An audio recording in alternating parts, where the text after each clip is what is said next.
home of the Philadelphia Eagles. They got him again! Sixers. Bang! It's good! Ball game! And Flyers. Tipped in front of the net! 97.3 ESPN. WENJ. WENJ HD. Millville, Atlantic City. A Town Square media station serving all of South Jersey.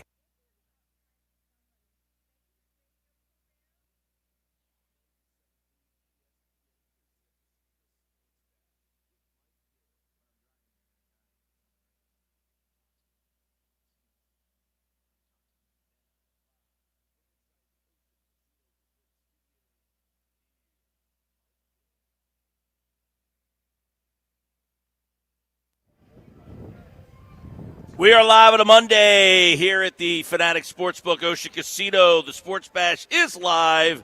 97.3 ESPN, the 97.3 ESPN free mobile app, live video streaming for you today on the X platform, YouTube, at Mike Gill Show. What's up? Sports Bash is live on a Monday, and it's game day Monday. Finally. Pete G, my on-site producer, that was him. Josh Henning is back in the Ocean Casino Resort Studios. You out there. Well, you say finally. As I was driving over here, thinking like, okay, it's game day. On Sunday, when your team doesn't play, especially after a bye week last week, you're like so frustrated by the fact that, man, it's Sunday and my team's not playing. And then when you get to Monday, aren't you now excited that you have a game tonight? Yes, because we're the only game in town. Only game in town. Now, I have rectified my YouTube TV problem, at least for the night. Now, you didn't go back to cable, did you? No, I have not gone back to cable. Fubo TV is offering a free 7-day or 5-day trial. So you're going to beat the system that way. I signed up yesterday just to give it a little perusing. I am in. I watched ESPN last night for a little while. So I do have Fubo TV 5-day trial. So any of my YouTube TV friends out there, Fubo TV 5-day trial, free. And they even say that they are going to remind me the day before. Now, as soon as this Eagles game's over tonight, I'm probably going to cancel. Oh, really? Well, okay, so you're not going to become a Fubo guy. Not yet. I mean, listen, if this thing makes it to the next Monday Night Football game when the Eagles play, which is like December. Yeah. They play the Chargers in like 4 weeks. Yeah. If it makes it that far and there's no end in sight, then I might have to think about it. Now, I did do a little perusing last night, and they have, everything. They do have NBC Sports Philadelphia. I watched the Sixers game last night on Fubo TV. Okay. Because I wanted to give it a shot, and just make sure, there's no buffering issues or anything like that. So I watched the Sixers last night on Fubo TV. I will watch the game tonight. It does have ABC. It does have ESPN, so I'm ready to go. Now, for all the people who have been texting me and giving me options, I appreciate them. But I did find this free trial for, I think it's 5 days. Some people told me it was 7 days. Other people have texted in that it was a month. I only saw a 5-day free trial, which is all I need right now. So that's what I'm going with. But tonight's the game. Yesterday I was frustrated. I was almost kind of bored. The 1 o'clock games were terrible. Yeah, I mean, the Tampa game, I was tuned into that a little bit at 1 o'clock. Yeah, the Giant game. By the way, Brian Daboll got fired today. The Giant game was on in my house along with the Tampa-New England game. So I was flipping back and forth between them. I watched more of the Giant game, actually, because the Eagles play the Bears coming up. So I was trying to watch the Bears a little bit closer. So I watched that game, but none of the games yesterday were really – the 4 o'clock games were all blowouts. So I was kind of like, man, this football Sunday kind of stinks. And to the point where at 7:30, when the Sixers came on, I went straight Sixers and watched the whole game. You guys were texting me in the text message chain about some stupid football game, and I was like, guys. A 5-3 football game? It was 3-2. When I turned on the game, I actually saw the safety. Old man Rodgers get a safety? Okay. I saw the safety, and at that moment it was 3-2. I said, I am out on this game, and I flipped over to the Sixers game. Now, they lost last night, but at least I was entertained. Yeah. I did not watch any more of that football game last night. After the Sixers game, I did flip over, and it was like 20-whatever to 3, and I was like, 3. I'm out. I did see we had Nadeau on Thursday show. Of course, Jeff Nadeau is on every Thursday. For those of you who follow Nadu on Twitter, may remember that he fought in the Rough and Rowdy against a guy named Jersey Jerry. Yep. From Barstool when Nadu worked for Barstool. And one of the highlights of the night was that Jersey Jerry apparently thought he bet $1,000 on Pittsburgh, but he accidentally added another zero, and he bet $10,000 on the game. Well, he lost $10,000. He lost $10,000 just like that.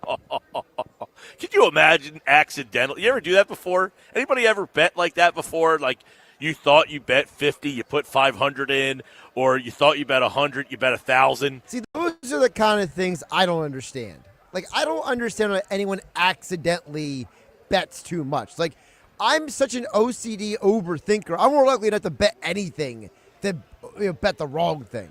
I mean, I don't know, like. You got to do that final double check. Keep in mind, so if you're watching his stuff from before, a couple of weeks ago, he hit like a 4-team parlay. Not a 4-team. It was a prop bet that had like 4 quarterbacks all to score a touchdown. And he hit for like $95,000 on that. Yeah. So he probably had a little extra money in his bank account that he doesn't normally have. But you're right. I think I would know the difference between $1,000 and $10,000. That being said, he lost last night. That game was terrible. I watched the Sixers game. We could get into a little Sixers if you want. I was talking to somebody today. I'm just amazed. Now, Saturday night, you watched Sixers Saturday night. I did against the Raptors. Oh, I had to watch. That was the first game of the 0-1 jerseys. Yeah, they wore them last night too, Yep. but last Saturday it was the first one. And I thought in that game, Joel was really good in that game. Like, He was. There was moments where he was like, it looked like it was like he was getting ready to run the 100-yard dash. He like was sprinting back and forth up the court. I was like, what is this guy doing? He scored 29 points in the game. He was really good in the game. And I'm thinking to myself, how did anybody watch this game and think, man, this guy's washed? Like, what are we talking about? And then last night he didn't play and they lost. And it's not that they lost because he didn't play, but I'm sure he would have been helpful last night in a game that came down to the final shot, right? You don't think like having Joel last night would have helped them? Especially in the third quarter where, again, they just can't seem to keep their foot on the gas. Well, here's the thing. And like I was talking to somebody about this today. I understand, like, people are kind of over, like, in the society that we live in, everyone's like, you get to a certain threshold with people or something a fan does with a player, and then you're ready to move on. Like, we're always ready to kind of, like, turn over the roster. You know, I've seen this enough. I don't think we can win with this guy. So you're ready to kind of, like, change always. But, like, right now the Sixers are not winning a title probably with or without Embiid, I would imagine. But this is where I think Embiid is helpful. The offense right now, I think, is now more centered around the guards than it is Joel. But having Joel helps the guards in the offense. Without him, they're having a tough time scoring like late in that game last night. So the last play of the game last night was a complete mess. So after the game, Nurse says that he wanted to get a quick 2. The problem was they inbounded the ball and they didn't have anybody to set the screen so that Oubre could get downhill. Now, give the Pistons a lot of credit. They defended the play very well. But at that point, when the play got defended by Detroit the way it did, you got to call timeout and just say, okay, this play got blown up. Now we're going to call timeout, and then we're going to set up a 3-point shot to try to win this game. Instead, they're throwing the ball around like a freaking hot potato. But that's where having a guy like Joel could come out and set a screen, and then the screener has to stay with Joel because of the fear that Joel could do something.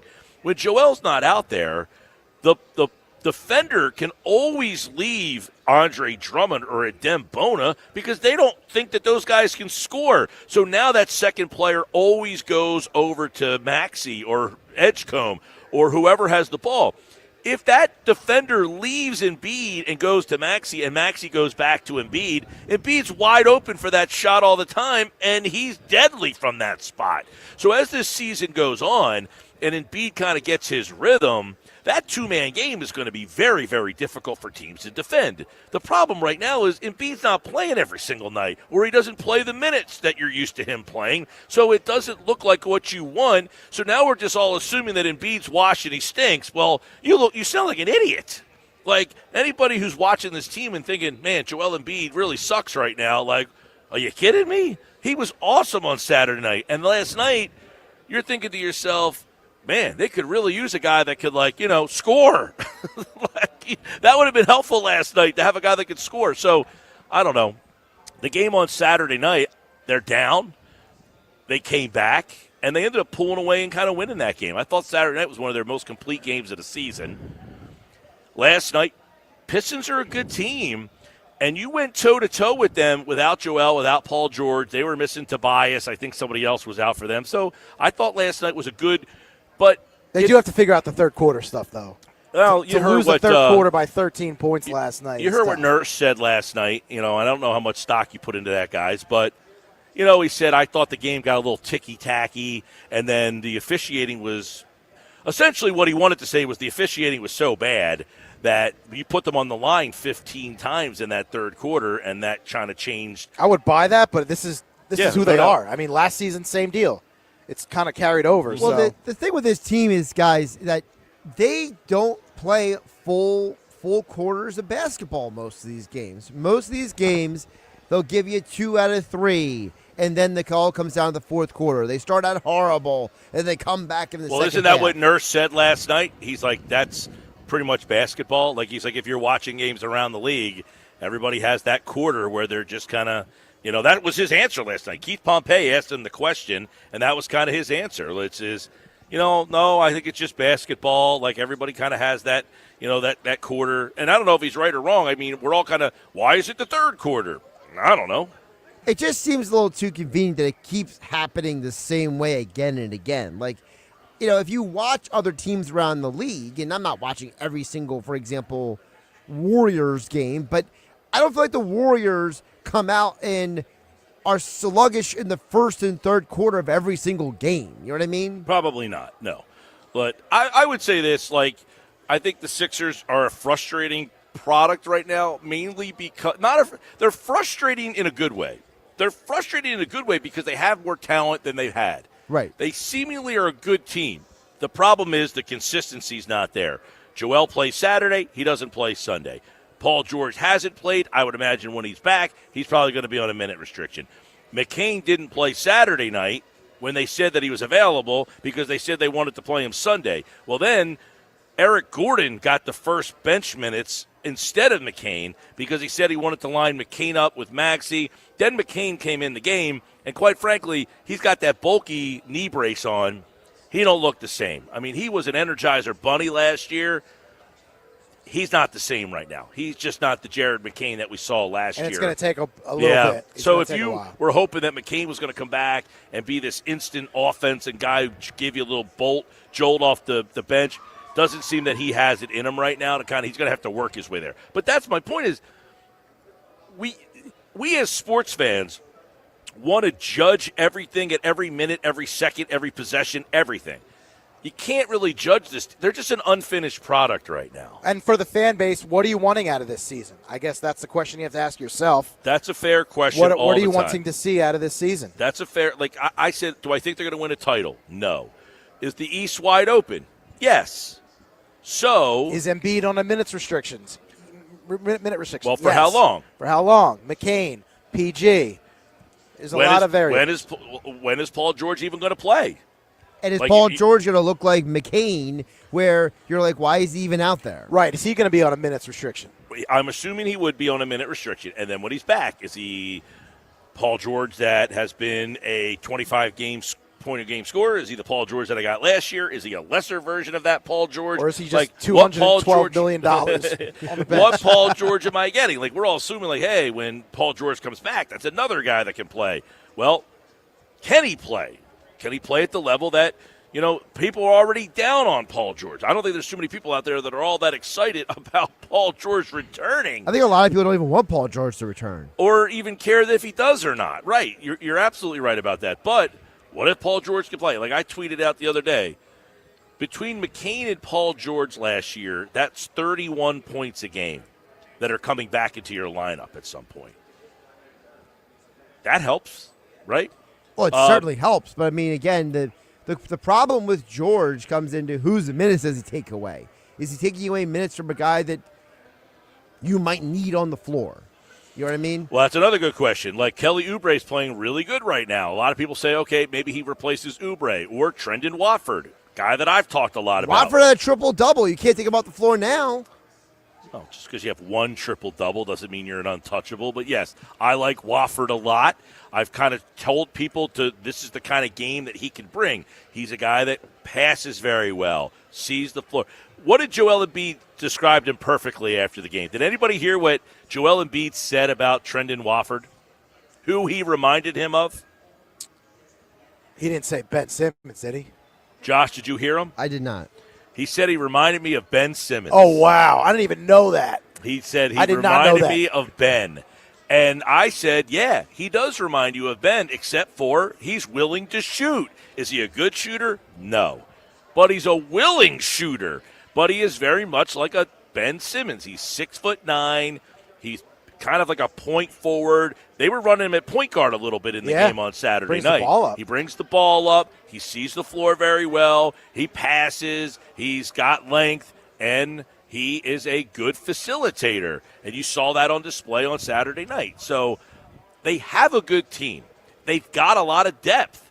But the challenges of not having all these guys, and you don't know when they're available, when they're not available, how many minutes they can play, all of that stuff is going to kind of hinder, I think, at least the first half of the season. If they can kind of play this first half of the season and stay in the mix, I'm hopeful that by sometime like that second half All-Star break, that they can kind of now have some continuity as everybody hopefully gets no more minute restrictions, that nobody's out, everybody's playing, and then they can get their roles and rotation going, and that maybe they get a good 50-game run at the end of the year as is. I mean, they lost 58 times last year, so this is a bonus. This is a much improved roster. They're definitely better. They're a better team.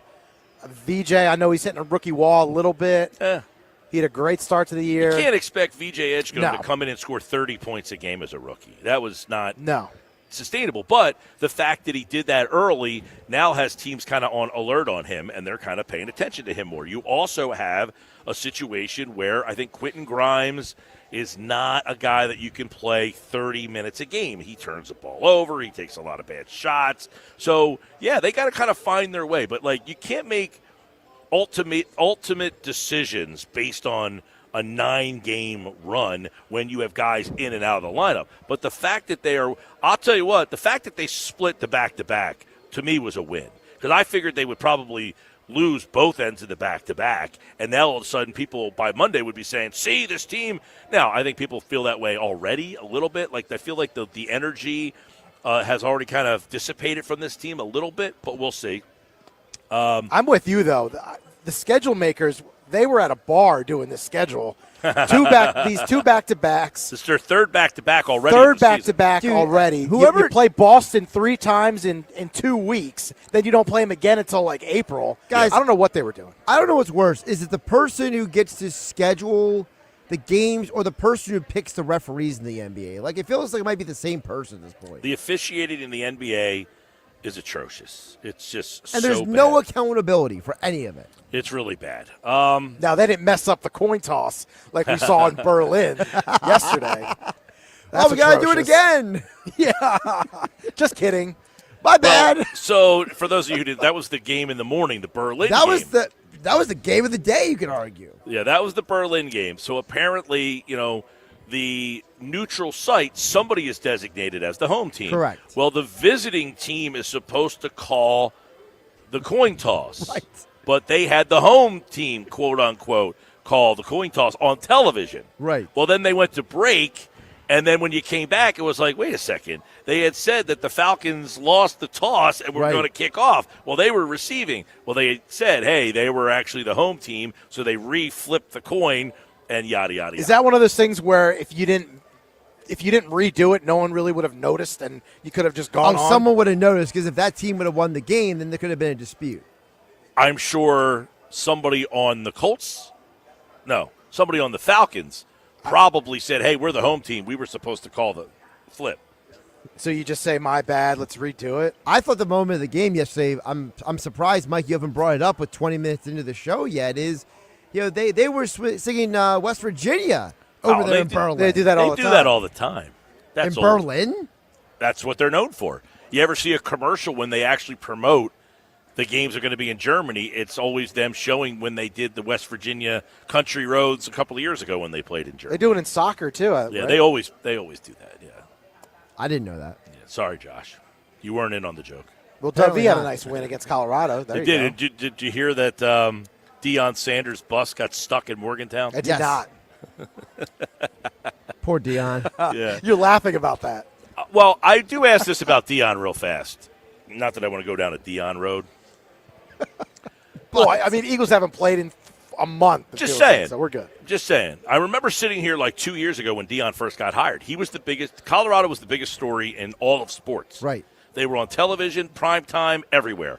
Everybody was trying to get their hands on them. Here we are now into his, third or fourth season? I think it's his third. Let me check. And nobody cares. The team stinks. How do you approach this if you're Colorado to get rid of him? Because now he's a distraction. The team stinks. You're paying him $9 million. The whole thing is kind of falling apart. It's not doing what it was supposed to do. You basically have now got to a point where you've got to be in the uncomfortable situation where you have to figure out a way to fire Deion Sanders. But is firing Deion the answer?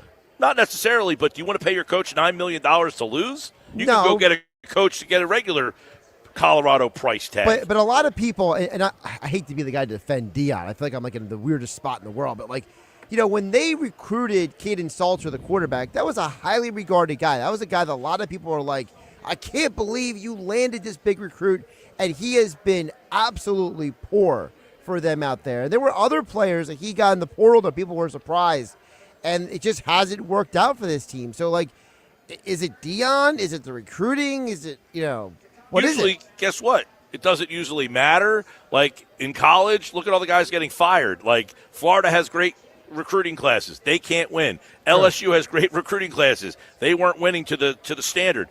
Colorado, was a team that nobody thought of, and then all of a sudden they were the biggest draw in the whole sport. Right. Last year they were just mediocre. This year they stink. Your coach is getting paid $9 million. At some point you're like, okay, the ROI is not here for us anymore. This thing might have to move on. That being said, I want to get into, throughout the show today, Eagles playing the Packers. This is one of those bucket list places, Lambeau Field. 609-403-0973. Two things. One, anybody been to Lambeau that's listening today? Is it worth going? And two, where right now is your bucket list spot? All of sports. 609-403-0973. Mike McGarry from the Press of Atlantic City, pressofac.com. will join us on the other side. We'll get some thoughts on the weekend. Brian Daboll fired for the Giants. See ya. We'll get his thoughts on that. Was that a good decision by the Giants? Was it really all his fault? And bucket list sports stadiums. Thoughts on Eagles-Packers throughout the day. We're just getting started. The Sports Bash live at the Fanatic Sportsbook at Ocean Casino Resort in Atlantic City.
All right, Sports Pass Live, 97.3 ESPN. We're live at the Fanatics Sportsbook. November 15th, this Saturday, UFC 322 is at the Gallery right here in Ocean Casino Resort. You can stop out here and see UFC 322. It's a 10 o'clock start time. Coming up, we got so much on this game today. We're going to dive into that and more right now. Mike McGarry from the Press of Atlantic City. PressOfAC.com takes a look back at the weekend that was in both the NFL, the NBA, and all the stuff. Not a lot happening in the baseball world right now. But, Mike, first let's start with tonight's game with the Eagles and the Packers. Right now, you got Philadelphia on the top of the NFC list. You have the Packers behind them with that tie. The game is on the road. The spread has been kind of moving all over the place. It was opened at 2.5 Packers. Some places now down to a pick 'em. If you were to say right now, just who's the better team, Eagles or Packers? These are the two betting favorites. Well, I think the Eagles are the better team, but that doesn't mean they're going to win tonight, basically. So, I'll take the Eagles as a better team, and then I'll hedge immediately by saying that doesn't guarantee anything for tonight. Over the course of 17 weeks, 18 weeks, I'll take the Eagles. But on a Monday night in Green Bay, at home coming off a loss, I might be inclined to go with the Packers. So you think that these teams are pretty comparable. They played twice last year. Philly won twice. Packers right now obviously have the two bad losses, one to Cleveland, one to Carolina. They tied Dallas here. When you look at these two teams and you just say, hey, I like Philly as the better team, but I like the Packers tonight, do you look at the Packers as a Super Bowl level team, or are they more, they probably can be a wild card team, maybe win the division, but more of a one and done playoff team? Yeah, I think they're a team that maybe can get through wild card weekend and then get to that divisional round, and that'll be it for them. I think at the quarterback spot, Love does some nice things, but he does a lot of, bad things too. And I just don't think he's consistent enough. And you look at the way they played this season. I mean, the tie in Dallas was not good. I mean, the loss last week at home, not good. Just too many inconsistencies for me to put them on a Super Bowl level. I just think, Mike, on the road on Monday night, you're facing a desperate Packers team. I mean, when's the last time they lost 2 in a row at home? I think it's a tough spot for the Eagles tonight, but I think the Eagles overall are, the better football team. But you look at the standings, and this is a huge game for the Eagles because they lose this game.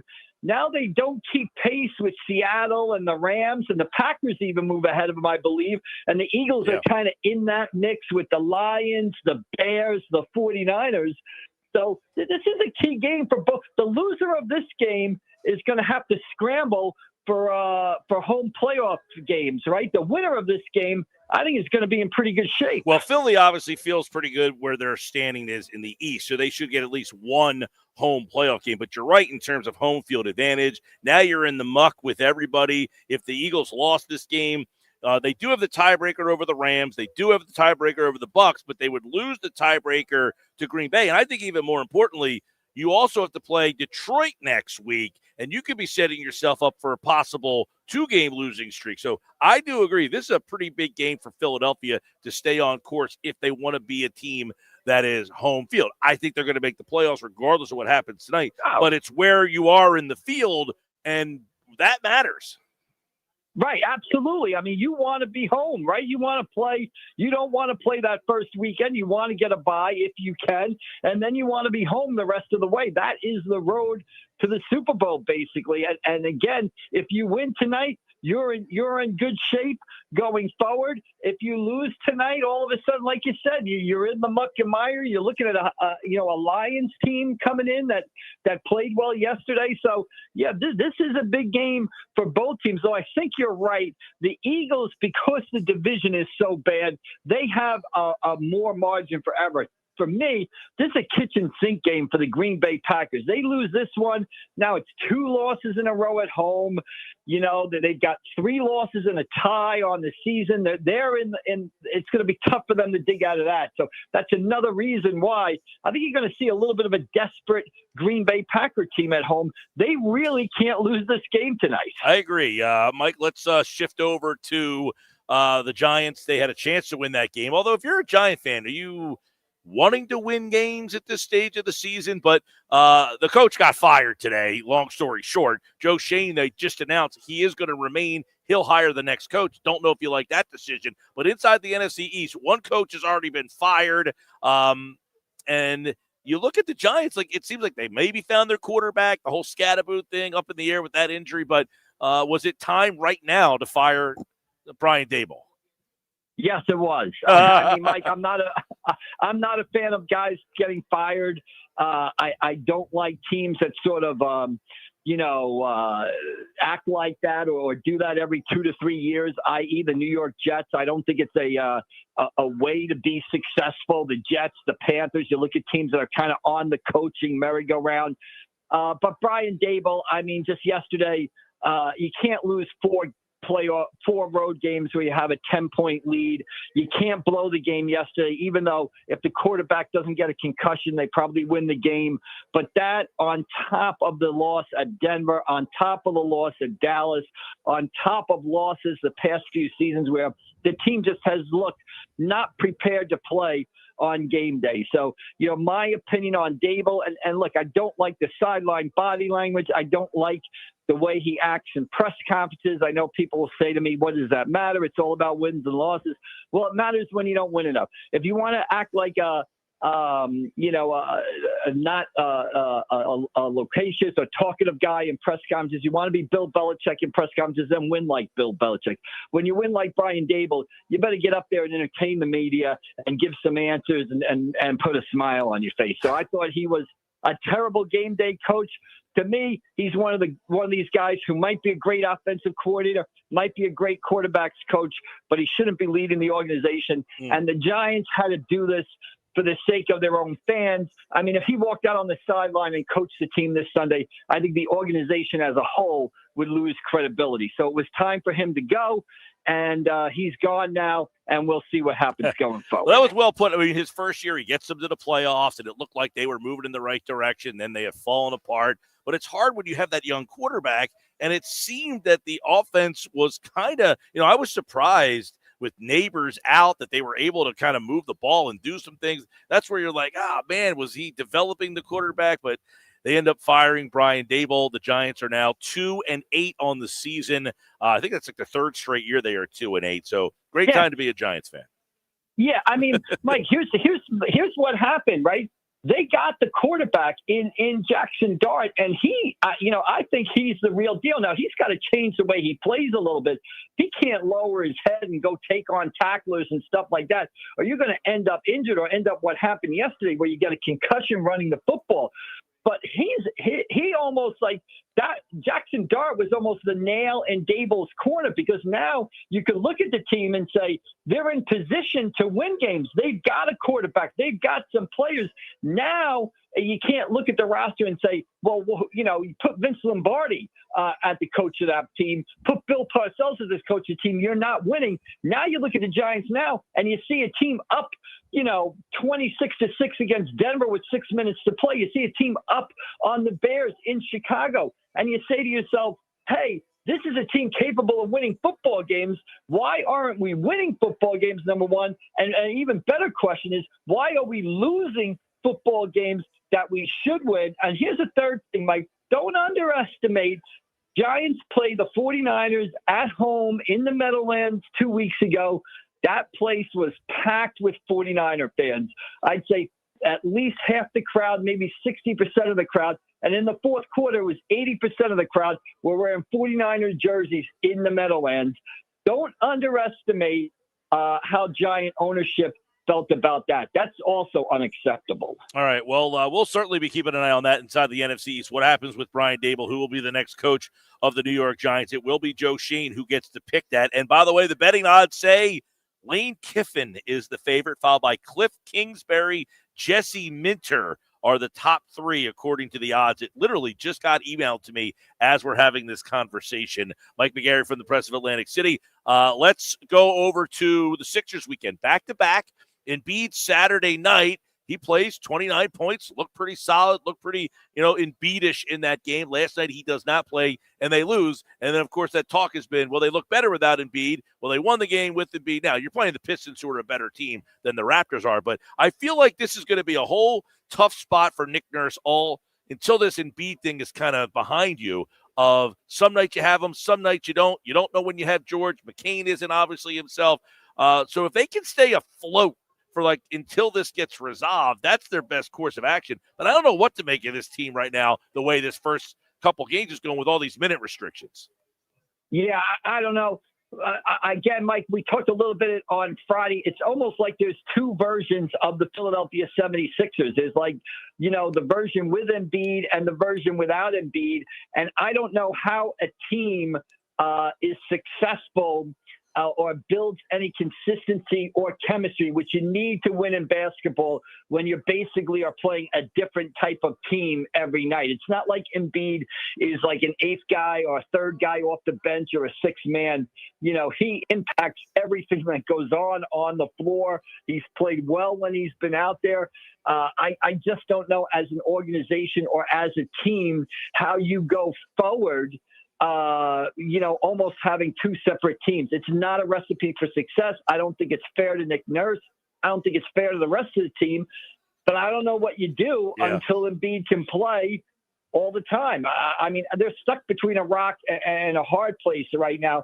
And unfortunately, right now, to me, the way I see it, I see them as a sort of good, entertaining, bad team. And by bad team, I mean a team that wins 43, 44, 45 games, loses in the first round of the playoffs, maybe finds a way to get to the second round of the playoffs and Embiid can stay healthy, but that's about your ceiling with this group. And I don't know what the answer is because, you can't, you're not going to send Embiid away, but you're not going to play him all the time either. Yeah. By the way, Saturday night, 26 minutes, 29 points, 6 rebounds, 4 assists. He was 10 of 16 from the field, had a 3. He was a plus 15. He was 8 for 9 from the free throw. That was a kind of Embiid night there. That was a night. And he looked like he was running up and down the floor. I said, man, this is definitely a better version of Embiid than we have seen in the first couple games. But we'll see. They'll play tomorrow night against the Celtics. You can listen to that game on 97.3 ESPN. And I know, Mike, the high school football season, you had a busy weekend there as well. Who's still left? Yeah, great weekend of high school football. Local teams played well. Atlantic City has advanced to the South Jersey Group 5 final. They'll host Kingsway on Friday night. Atlantic City's 2nd straight sectional final appearance. 2 local teams will play for the Group 3 title on Saturday. Mainland Regional and Cedar Creek both won their games 15-12. Mainland Regional played a great game against Burlington Township, being previously undefeated Burlington Township and the top seed in the group.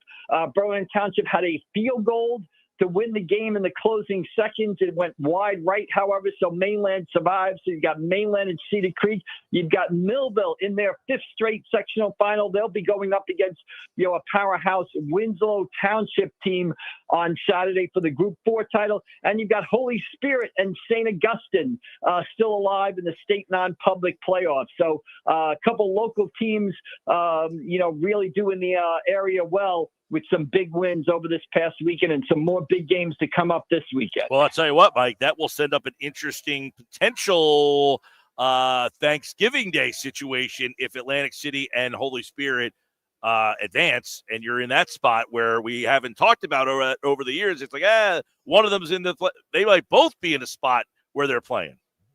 Yeah, it's interesting to see. And you look at both those teams, that's really setting up as an interesting game this year, because I think I looked at the Atlantic City defense. I think the Atlantic City defense has only allowed about 24 points in their last 5 games. Meanwhile, the Holy Spirit offense has scored more than 40 points in 3 of their last 4 games. Both teams have great quarterbacks, love to throw the football. Ty Costable for Holy Spirit, Marvin Burrows for Atlantic City. As Mike, I'm not a big fan of Thanksgiving Day football, but hey, I can get enthusiastic for this game with the talent that'll be on the field that day. Well, that's a couple of weeks from now, but that is a potential that, they're definitely going to play each other. It's Spirit and AC on Thanksgiving. It's one of two left, Vineland and Millville, the others. I think everybody else is done, right?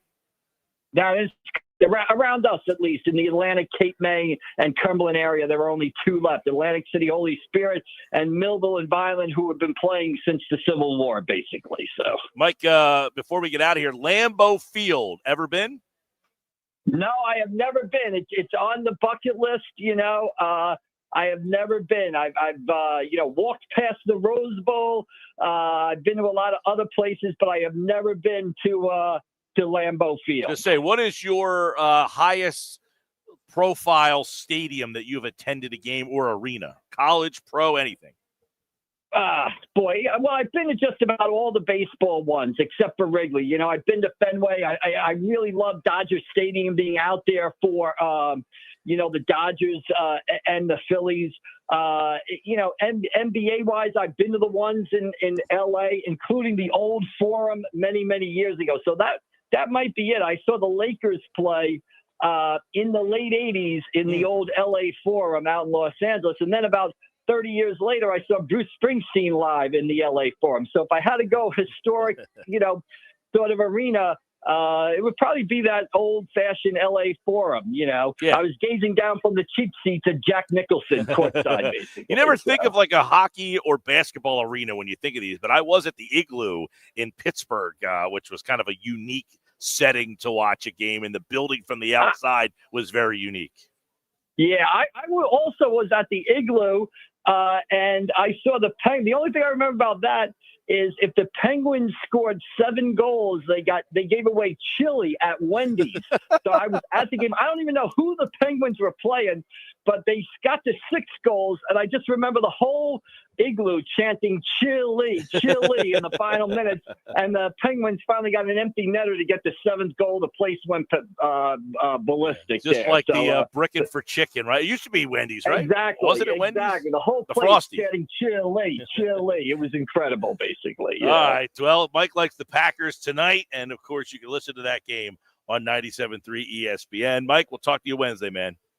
All right, we'll see you guys down the road. Thank you. All right, a couple Eagle fans passed on McCoy jersey. Got another Eagles. Got a lot of Eagles gear walking through here at Ocean Casino Resort on this Monday edition. And don't forget, we can hang out till 6, and the Eagle pregame shows at 7. We got 99 bottles. Another week of qualifying.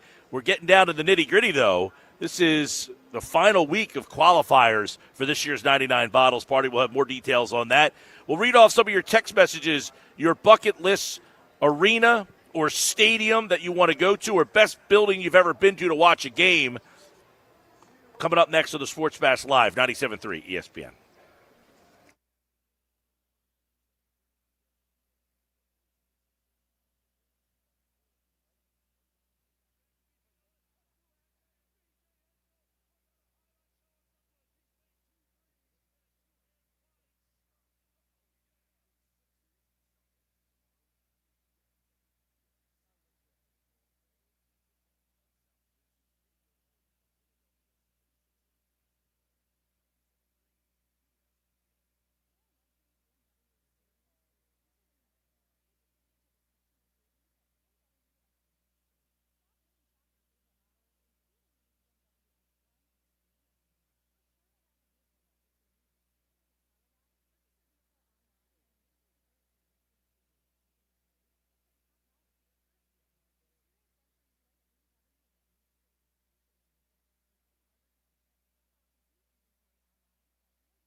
All right, welcome back. Sports Bash Live, 97.3 ESPN. A lot of text messages, bucket list, stadium or arena that you've been to or want to go to.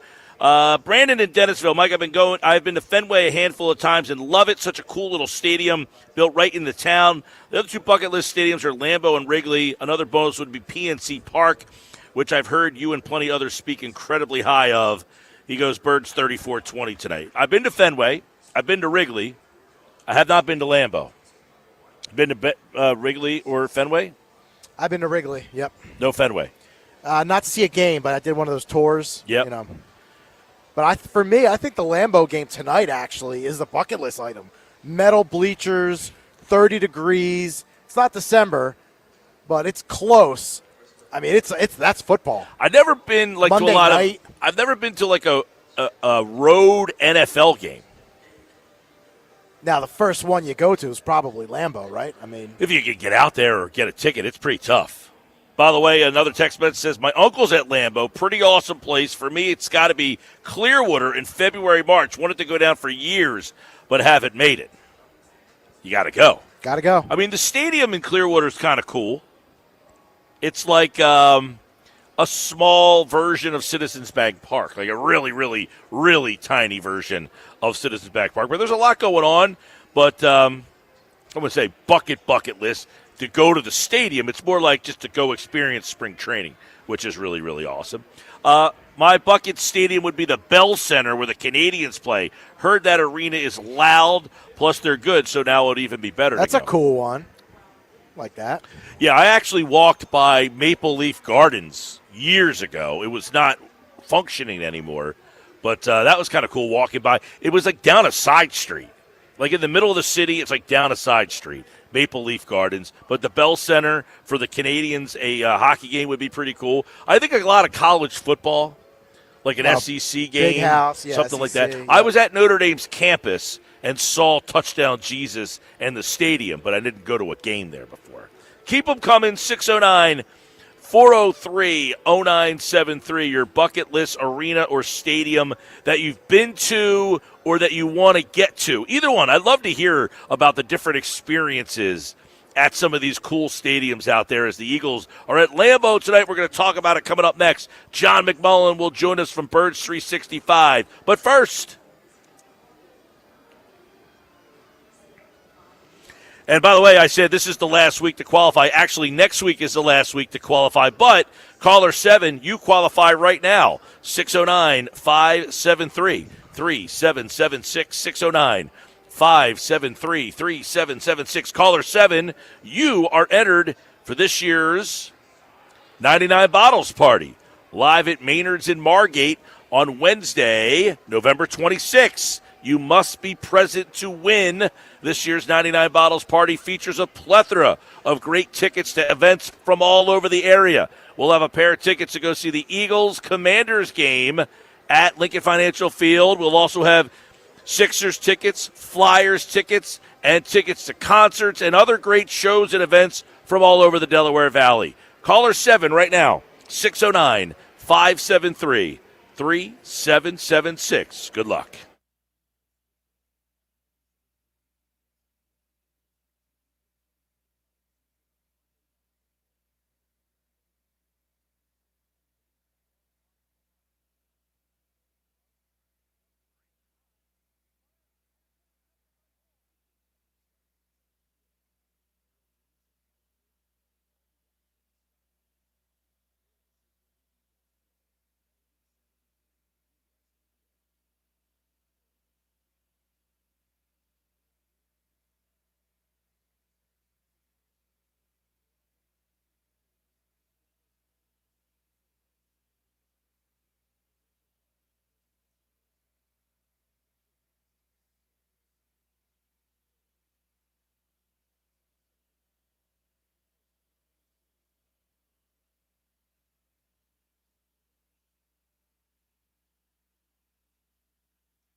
Welcome back, 3 o'clock, Sports Bash Live, 97.3 ESPN. Eagles and Packers tonight. You can listen to the game on 97.3 ESPN. The coverage starts at 7 o'clock. The kickoff at 8:15. John McMullen is back. He's brought to you by Boardwalk Honda. Shop their new lineup of pre-owned and certified pre-owned Hondas online, boardwalkhonda.com. Getting you ready for the matchup here. And some news around the Eagles, some news inside the NFC East as well. We'll get to the NFC East is a disaster this year. Washington lost yesterday. Giants lost yesterday. The Eagles can win tonight. And really, John, put a nail in this NFC East coffin. Let's talk a little bit about the Birds and what's happening here. Give us the insight first on Jair Alexander. He will not play in the game. Seems like he is healthy and able to play. The other two guys seemingly will play in the game, Phillips and Carter, but no Alexander. How come? Yeah, part of it is just trying to get that knee up to speed as much as possible. So I think, there's that dichotomy with NFL players that, you can be playing. He was a healthy scratch in Baltimore, as we talked about. I call it healthy-ish because he's not 100%. Certainly could play, but, the goal with him is, I think, try to get him as best as possible for later in the season and hope sort of lightning strike. So, I always thought that was a bit of a disconnect with that trade, and you could look at it from the perspective of what they had to give up to get him, which was essentially nothing. Mm-hmm. So it's more of a dart throw, but because of his big name, you and I talked about the big name trap. I think people fell for the big name trap. So, that's Jalen Phillips. He'll be out there, and I think he'll play significant reps. With Jair, it's about getting him as healthy as possible for that potential stretch run. And really, if you're an Eagle fan, I think, still cross those fingers for Kelly Ringo, because that's Keely Ringo, because that is still the number one option if he can sort of figure it out and gain more consistency. All right, let's peel the onion here. Do they want Alexander? Like, are they hopeful that they traded for this guy and that he becomes the guy, or is this just, as you mentioned, a dart throw? No, it's a dart throw, complete dart throw. So they're not trading for him thinking like if he is healthy and 100% ready to go, that's our guy. No, not at all. And again, you can look at not only did they only gave up a 6th-round pick, but they got a 7th-round pick back. Yeah. So, this isn't 2020, Jay. You're not getting that for a 6th-round pick or even 2022 Jair Alexander. So, again, the hope is that if he's healthy and if Keely Ringo by that point is not playing well, that somebody, and remember, Dory Jackson's part of that equation, Ja'Cory Bennett. So what you're you got 4 dart throws and hoping one of them can hit and play, 7, 8, 9, 10, however far you go in playoffs, give you really good football for that span. That's what you're hoping for. And that's what I saw Joe Banner on one show talking about exactly that, get some dart throws, and they got 4 of them. Well, hopefully one of them clicks. So let's peel the onion a little further here. Okay, you see Jair Alexander, he will not travel, he will not play.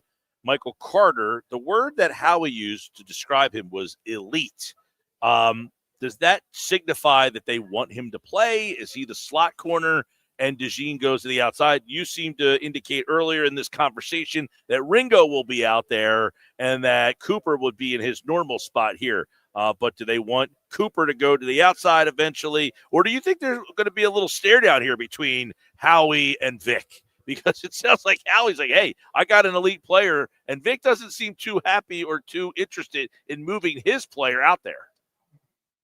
Yeah, I don't think he this is probably bad phrasing, but he played at an elite level at one point, similar to Jair. He certainly wasn't playing elite or has been elite recently. So I think the standpoint is I think what you should focus on from Howie's comments is Avonte Maddox. He used that word. He used that name. That's what they see in Michael Carter, backup slot, backup safety, gives Vic options. Now, I think long-term from a business perspective, if you take football out of it, it would be easier for Howie to get Cooper outside because you're going to have to pay him at some points, and it's easier to pay an outside corner than a slot corner. So that part of it, but Vic values that position, I think, more than most in the league, the slot. And I think Cooper's so important to his defense where he is. I don't think there's that necessity from his side of the bracket, so to speak, to push him outside, especially when you're going to be hurting the defense inside. And he said it pretty consistently. That's an important role, and I think Cooper's going to stay. He's still playing outside and base, so when there's two corners on the field, he'll play outside. Mm-hmm. But when there is three, he'll be the slot. John McMullen, Bird Street 65. Of course, Eagles-Packers tonight. There's a little look at what the secondary might look like tonight when they play this Packers team, which is kind of banged up, by the way. They are a little banged up in certain areas. Wide receiver is one of them. Corner is another one. We'll get to that in a little bit. You mentioned Jalen Phillips. What kind of role do you anticipate for him? Like, do you think tonight they are saying, hey, training wheels are off. This guy knows what he's doing. You're going to see what we'll see from him. Yeah, well, I wouldn't go that far. And by that, I mean, I think he's going to play a lot. And certainly in pass rushing situations, he's going to be out there. I don't think you'll see the full breadth of his role until he's been here for 3-4 weeks or something of that nature. But yeah, I think he's going to hit the ground running. If you're placing the over-under on 30, I would say over as far as snap count. But eventually he'll get up to even more than that. So I wouldn't say this is it. This is as much as he's going to play, but he's going to play a lot from minute one. And part of it is that's a position, certainly as a pass rush, you can just say, okay, go get the quarterback. And the second part is he does have a history with big scheme, so he's got a leg up from that standpoint as well.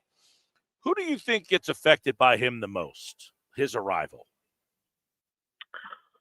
Well, I think he kicks Alex Hunt down. I think that's the most obvious. But I don't think it'll be noticeable because remember, Nolan Smith is most likely going to be back and activated.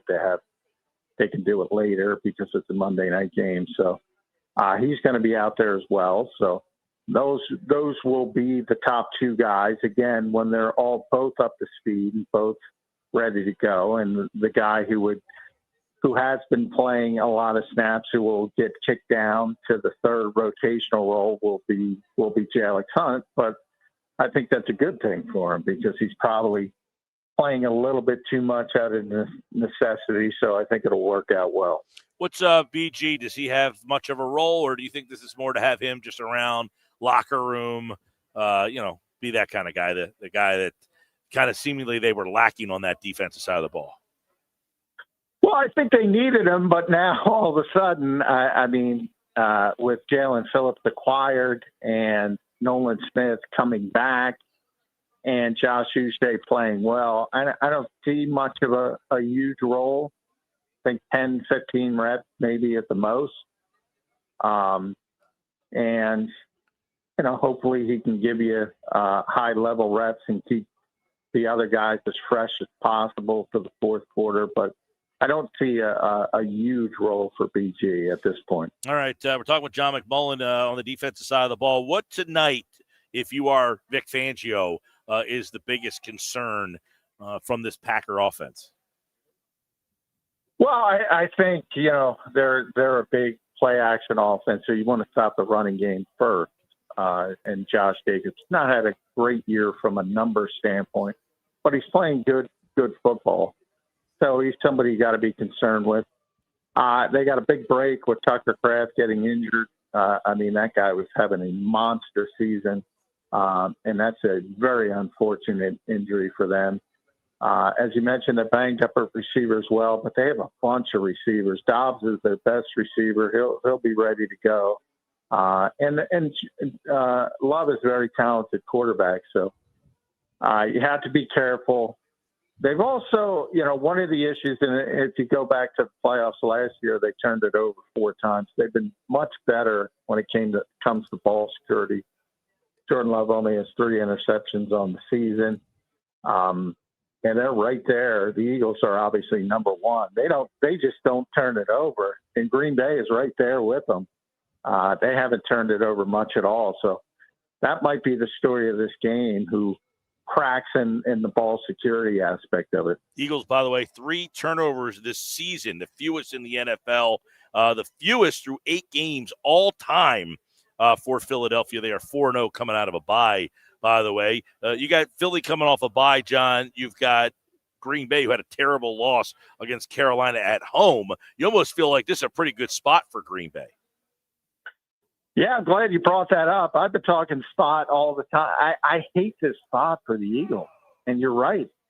If they beat Carolina, I go, yeah, they're going to go out there and upset them. But you saw it with Detroit going on the road against Washington. Now, Washington is a mess, but they had a bad game, and they just came out and looked like world beaters. Usually good teams in Green Bay. I don't know if there is a great team, but Green Bay is a good team.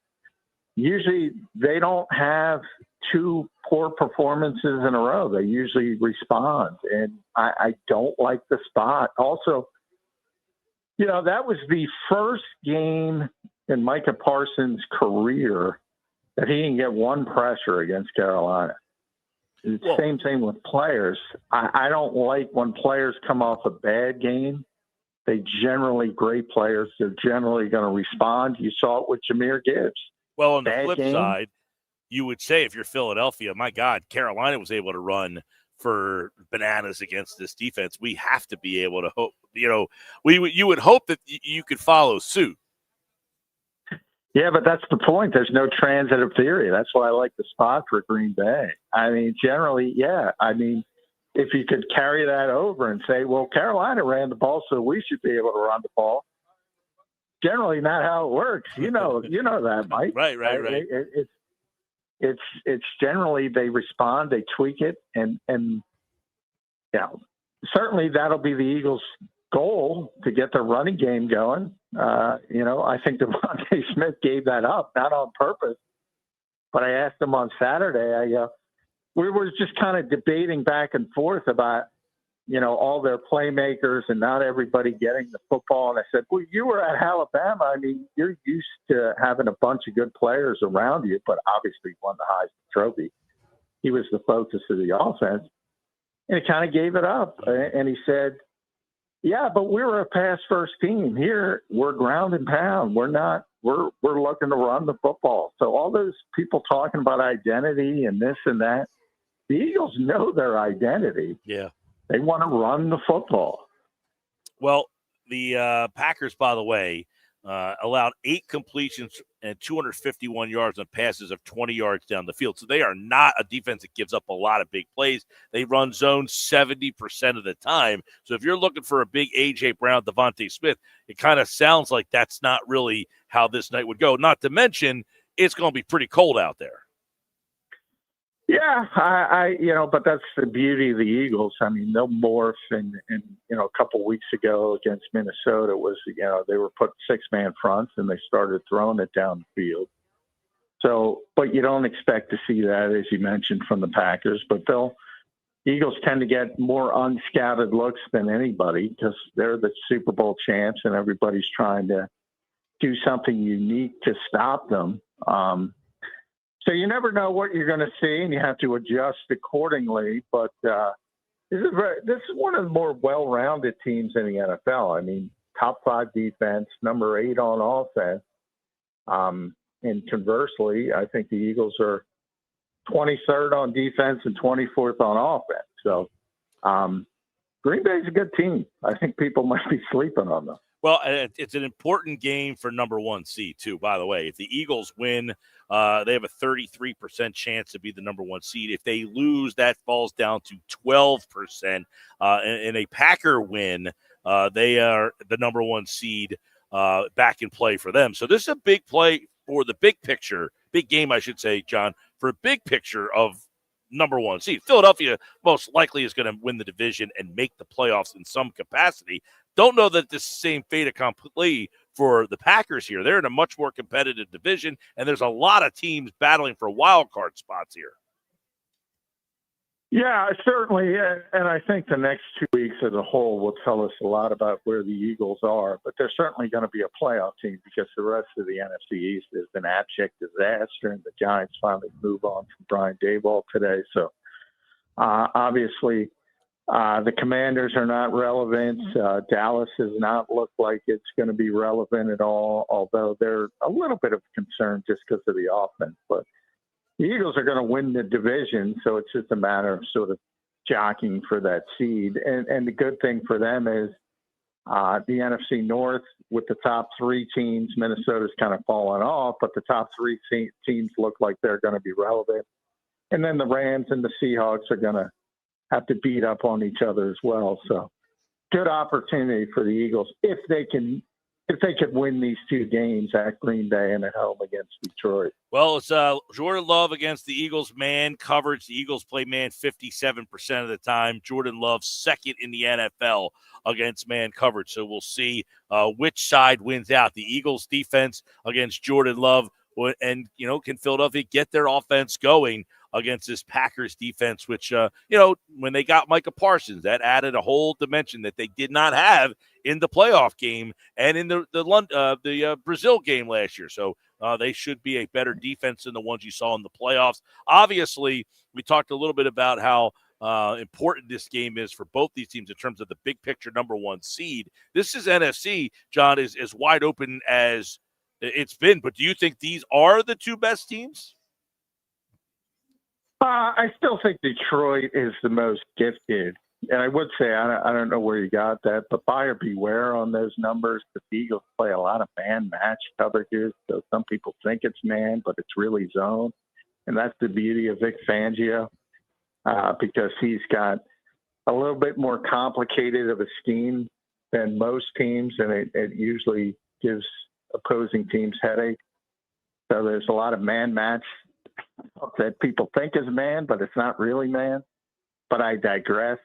As far as these two teams, I still think Detroit's more talented, but they've had their issues. But when they got it cooking, as you saw yesterday, they're tough to stop offensively. All right, well, it should be a fun game tonight after a long layoff. The Eagles are back tonight. You can listen to the game on 97.3 ESPN. By the way, they're right back into it in a gauntlet with Detroit on Sunday night next week. Then they've got Dallas in there, and then they have a Black Friday game with Chicago. So this is a tough month for Philly to kind of navigate. But as John, you mentioned, I agree. These next 2 weeks, we're going to kind of get a feel of, where they're going to fit into the seeding in the NFC. Right now, they are the number one seed in the NFC. We'll see how it all unfolds tonight right here on 97.3 ESPN. Tomorrow morning, 8 a.m., you can watch Birds 365, John McMullen on the Jacob Media YouTube channel. All right, John, we'll talk to you, bud. All right, thanks, Mike. There he is, John McMullen, everybody. He's brought to you by Boardwalk Honda. Shop online at boardwalkhonda.com. By the way, Philly is not the number one seed currently because Seattle has an extra win, but if Philly wins tonight, I should say, they would go back to the number one seed. But currently, Seattle is 7-2. They are the number one seed. That was a butt whooping they put on Arizona yesterday. That was 35-0 by halftime yesterday. What was the final of that game? I checked out on all the 4 o'clock games. As you should have. I was pretty much out on all of them. Spending your time just watching. Final of that game yesterday ended up being 44-22. The Rams won 42-26, and the Lions won 44. 2 games in the 4 o'clock window were 44-22. What are the chances? That's scoregami right there. Commanders got waxed yesterday. They are 3-7. You got to kind of feel bad, wink, wink, for for the Commanders. They look like they were about to turn the corner and become a relevant and real franchise again. But, alas, they are the Commanders. Coming up, by the way, I want to congratulate our first qualifier of the day in the 2 o'clock hour, Anthony in Summers Point. Congratulations, Ant. We'll see you at 99 Bottles. Another chance for you to qualify coming up.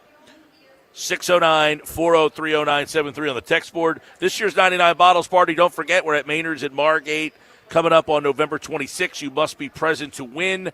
All qualifiers will win a pair of tickets or a prize to an event in the area, tickets to a concert, a sporting event like the Sixers, the Flyers, the Eagles. Could be a show, could be some memorabilia. 99 winners, 99 pairs of tickets. The way it works, on Wednesday, we're at Maynard's. When you show up, you will sign in. At around 5:30, we will begin picking. All the bottles will be lined up on a table. In the order that you showed up, that's how your name will be called. So if you're the first person there, you will pick first. If you're the 99th person there, whatever bottle's left on the table, that one will be yours, and everything in between. So you want to hang out all day because you want to make sure you get a good spot. You want to be in that top 10, top 20 to make sure you get a good pair of tickets. You don't want all the tickets to start coming off the board. Coming up, by the way, remember Amon Green, Peachy? I do. Good running back. Well, he's going to join us coming up next. Former Packer. He is our outside view today.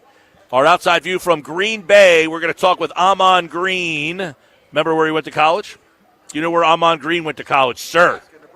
Nebraska. Yeah.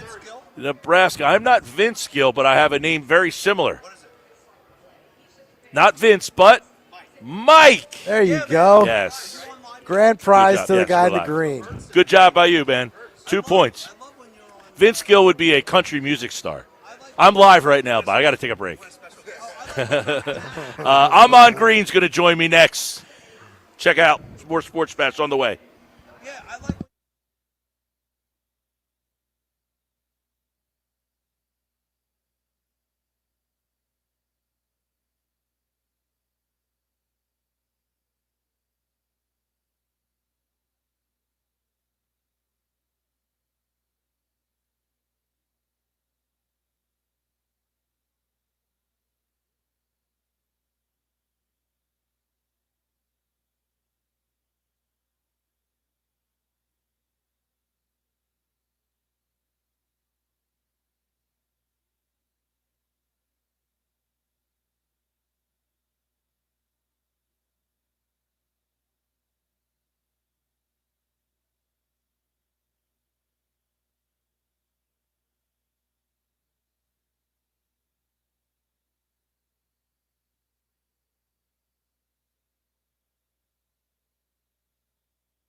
All right, welcome back. Sports Pass Live at the Fanatic Sportsbook. Of course, we're here every Monday at the Fanatic Sportsbook at Ocean Casino Resort in Atlantic City.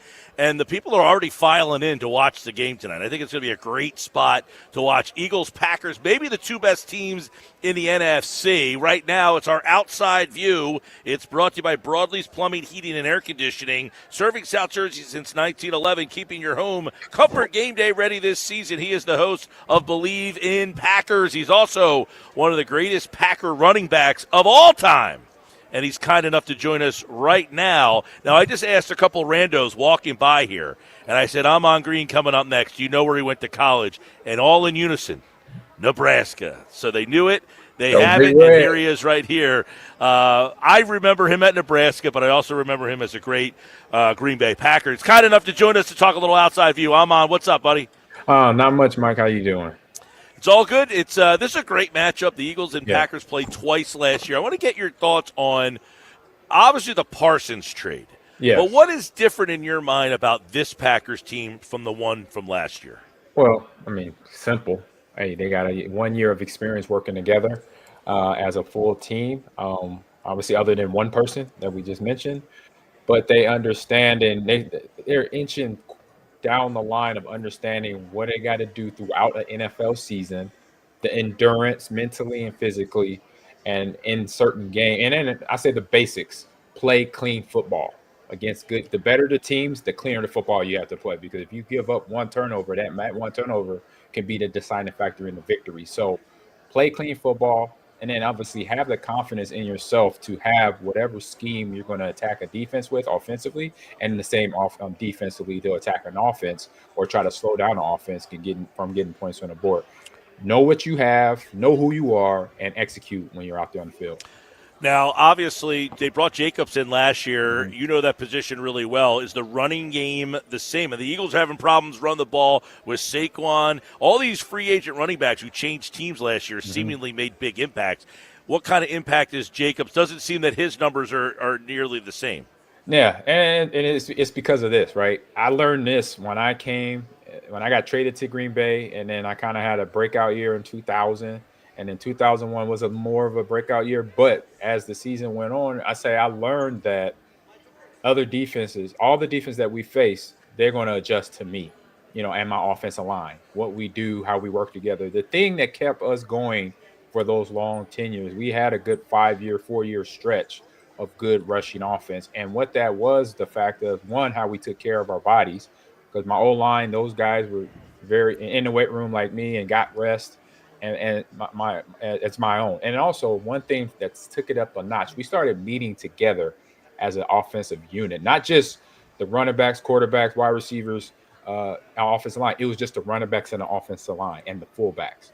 We started meeting once a week when Edgar Bennett took over as our running backs coach. And I think that's how that 03 season that we had, where I had 1,800 yards and some change, almost 2,000.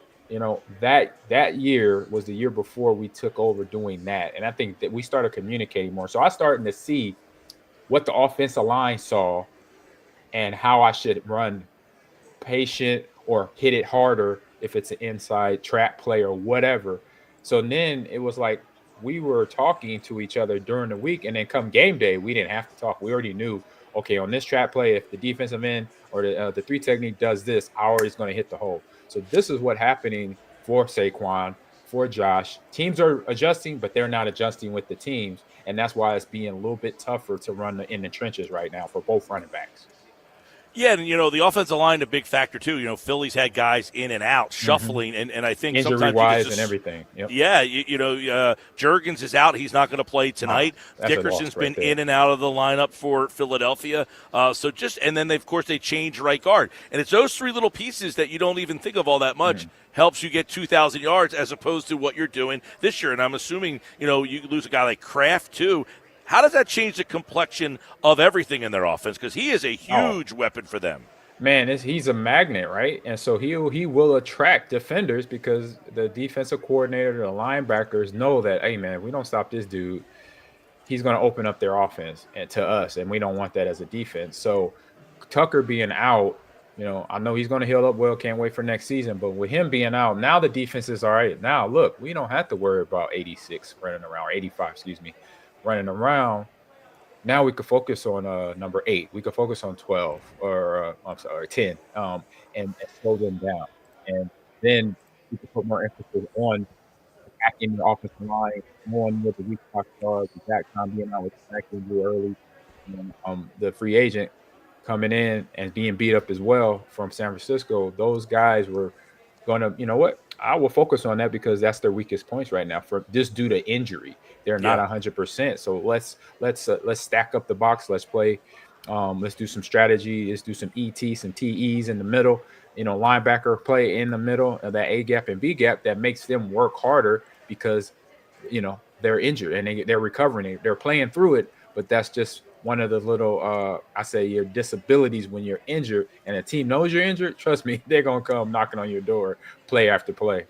That's Amon Green. Believe in the Packers. Believe in Packers is the podcast, and he already did his Believe in Packers preview of this game. And when you take a look at Philadelphia, obviously they are a little different from the team that won the Super Bowl last year, specifically on defense, right? They got all these new faces on defense. How hard is it to prepare for a defense the week after they just made a couple trades, too? They got Jalen Phillips here now, Michael Carter, Jair Alexander, who was in Green Bay. He is not going to play in this game, but they have been weak in that secondary. When you look over this Eagle defense, what interests you about how they're different from last year?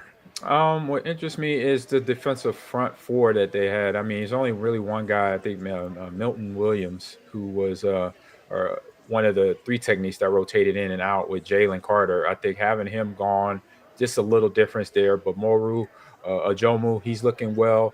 And they're still able to get that pressure along with Jordan Davis, Jaden Carter, Jalen Phillips, and Zach Braun understand what their game plan is. They've been there for a few years. So any of the new guys coming up, they just got to find the rhythm and not force it. It takes time. When I got to Green Bay after being traded from Seattle, it took me a few games. I say it took between mini camp practice, training camp practice, and actually getting live action.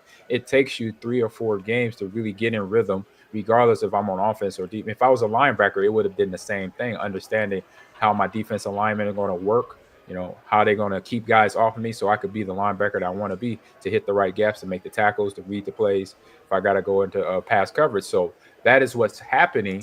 And that's just adjustment and processing. And then once a player understands it, then you'll see the free flow plays and everything looks synced up together, and they're looking like a functional defense. Yeah, and the Eagles' defense, obviously, the 2 games last year, Philly, it wasn't like they just dominated in any area of the game. They were both really close games. I'm interested to see because Green Bay's a little banged up in the secondary tonight, so that could be a big factor because they have played very well in the secondary. But do you think that could be a spot where they're vulnerable tonight? A little bit because of like I said, again, it's just all about experience. For the guys who has to rotate in because of the injuries, things of that nature, can then become a focal point for the offensive coordinator to say, hey, we got this guy. He's only got a few snaps here, less than the starter. And so let's push him. Let's try him. Because that's what I would hear. When we hear that, we got new linebacker in, we're going to run the ball right at him. Yeah. That's what our offensive coordinator, from Tom Rosley to Mike McCarthy and his crew, when he came on the staff, and same with Mike Sherman, we're trying to find the weakest link on your defense. Or vice versa. The defense is trying to find the weakest link on your offense, and we want to exploit them. We want to attack them. We want to make them earn their pay or get a learning lesson going into this game. Because if we don't find the weak links, it's going to be a little tougher to find where we can go to either get big plays on offense or defense, score a touchdown, or get a interception or a strip fumble. So this might sound wild, but is Micah Parsons sometimes the weak link on defense? Last week, Carolina thought so and ran right at him. And as a running back, a lot of times I'm sure the game plans are, hey, where's the guy we can run right at that doesn't want to get involved in, taking a fullback? You don't see fullbacks that much anymore head on. Yeah, and I say congratulations to Carolina, because if you go back 2 or 3 games to the Dallas game, it was the same problem, right? They knew him very well. Why? Because he was their teammate. So they knew one thing, not that he didn't want to stop the run game. They just know how to take care of him, especially when he's rushing the quarterback.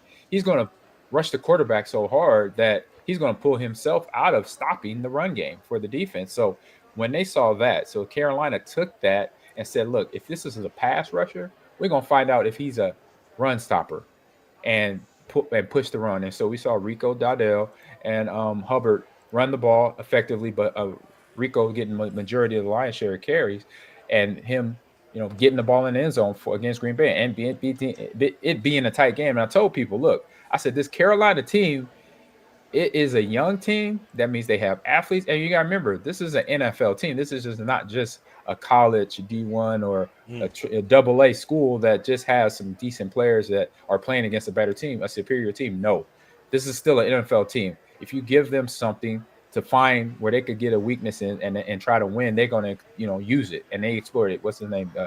Rico had 25 plus carries. Yeah, 25 for like 160 in the game. And that's why, I want to get your take on this is like Philadelphia sees that. If you are the team that plays the next week against them, are you saying, what did they do well? Can we try to, emulate and duplicate that? Is that something that Philly should be kind of game planning for this week? I would say 90%.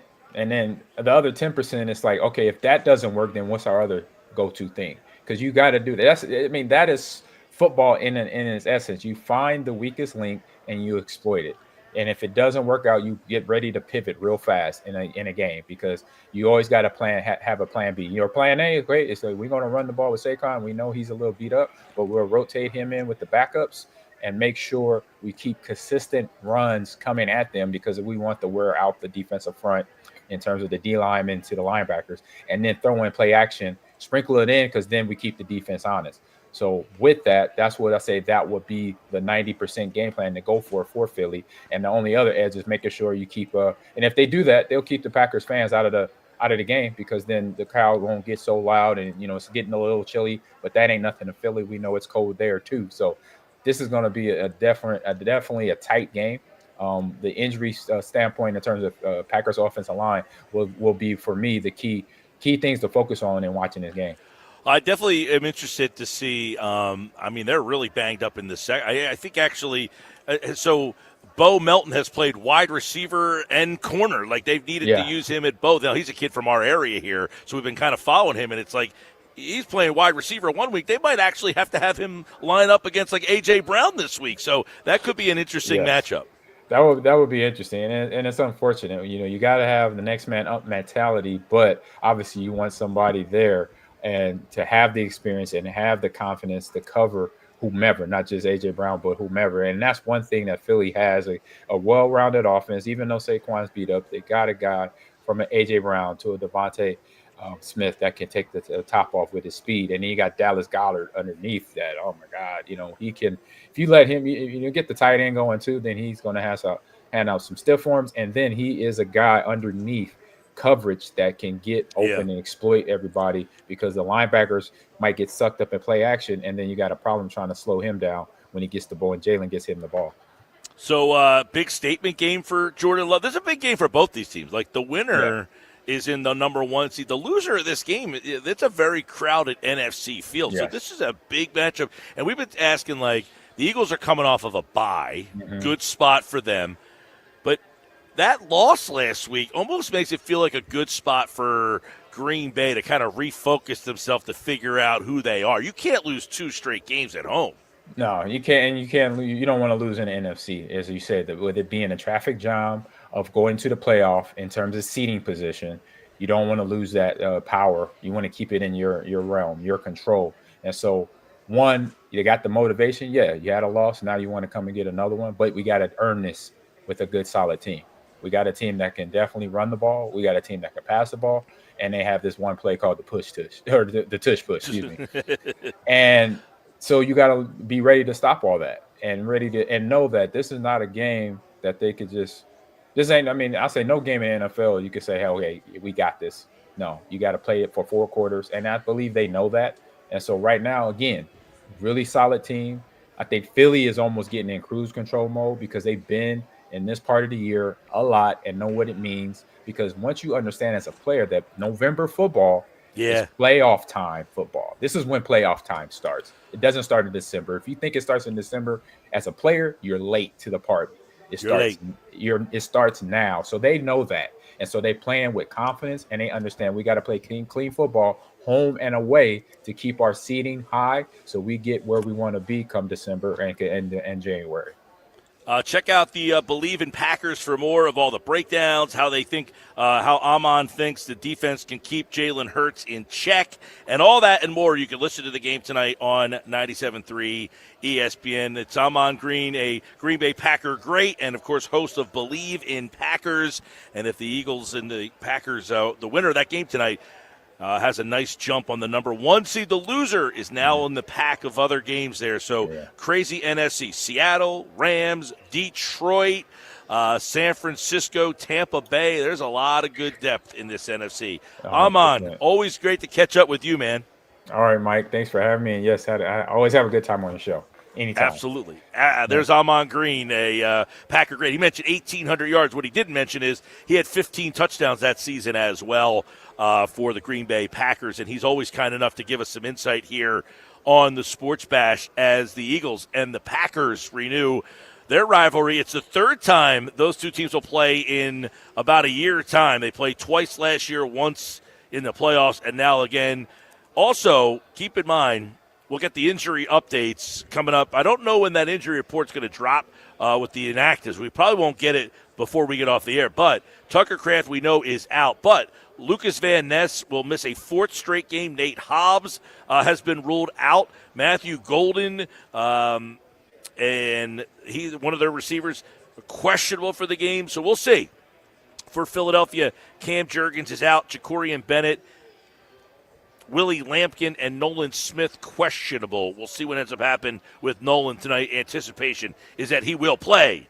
Text board open, 609-403-0973. Let us know. Bucket list stadiums that you've been to or want to go to. Let us know on the text board, 609-403-0973. That was our outside view in Green Bay. Amon Green, brought to you by Broadleaf's Plumbing, Heating, and Air Conditioning, serving South Jersey since 1911. Keeping your home comfort game day ready this season. More Sports Bash coming up.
Daboll had been hiring and firing different coordinators, right? He moved on from Wink Martindale a couple of years ago, hired Shane Bowen. The defense is the one that gave up the ghost, allowed the Bears to score 14 fourth quarter points yesterday. Like, you keep putting the quarterback in harm's way and letting Jackson Dart get knocked out. How many straight games have we seen him in the blue medical tent? Starting to get old. Yeah. At some point, it's on the head coach. You can't keep pointing the finger trying to scapegoat different aspects of your team, whether it's coaches, coordinators, or players just not being good enough. Chris Candy this morning on Unsportsmanlike. That was right before Brian Daboll got fired a couple hours later. It's our Unsportsmanlike moment of the day, brought to you by Whitehorse RV.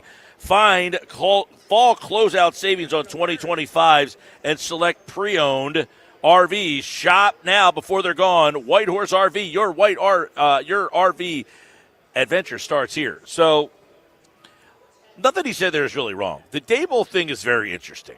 Like, they kind of said, I don't want to say they made him the scapegoat, but they were in a really tough spot. You got the quarterback now, you think anyway. I've not been the biggest Jackson Dart fan. I know he's played better than I thought, but part of the reasons why I didn't like Jackson Dart is what you're seeing. He constantly gets hurt. Why? Because he always wants to run. You can't constantly be on the run and think you're going to stay healthy. You know, you're talking about the coach. Got to protect him. You got to protect him. Well, sometimes the quarterback just takes off, right? Yesterday he got smoked by C.J. Gardner-Johnson. By the way, was the one who knocked him out of the game. Did you see that? He got a game ball from Ben Johnson. Yeah, C.J. Gardner-Johnson knocked him out. But, like, the quarterback has to know better than he can't just take off and run. I always talk about these guys that run a lot in college, that they just are so athletic that they can get by at the college level by being an athlete. You can't do that at the NFL. And eventually, he's been checked for like 5 concussions already this year. Yeah. That's going to like catch up to him. And Daboll, I mean, 20, 40, and 1. That's a terrible The record stinks, but it took him a while to finally get to the quarterback. Now he finally found the quarterback, he thinks anyway, and now they're going to let him go. If you're the Giants, would you rather the quarterback have some stability, or do you want him to now work with another new coach? That's the hard part with what the Giants are kind of going through. Because a lot of times bad teams, their problem is they can't find the quarterback. Sports Bash Live, 97.3 ESPN. Coming up, Jeff Mosher on a Monday edition of Football at 4. Stick around.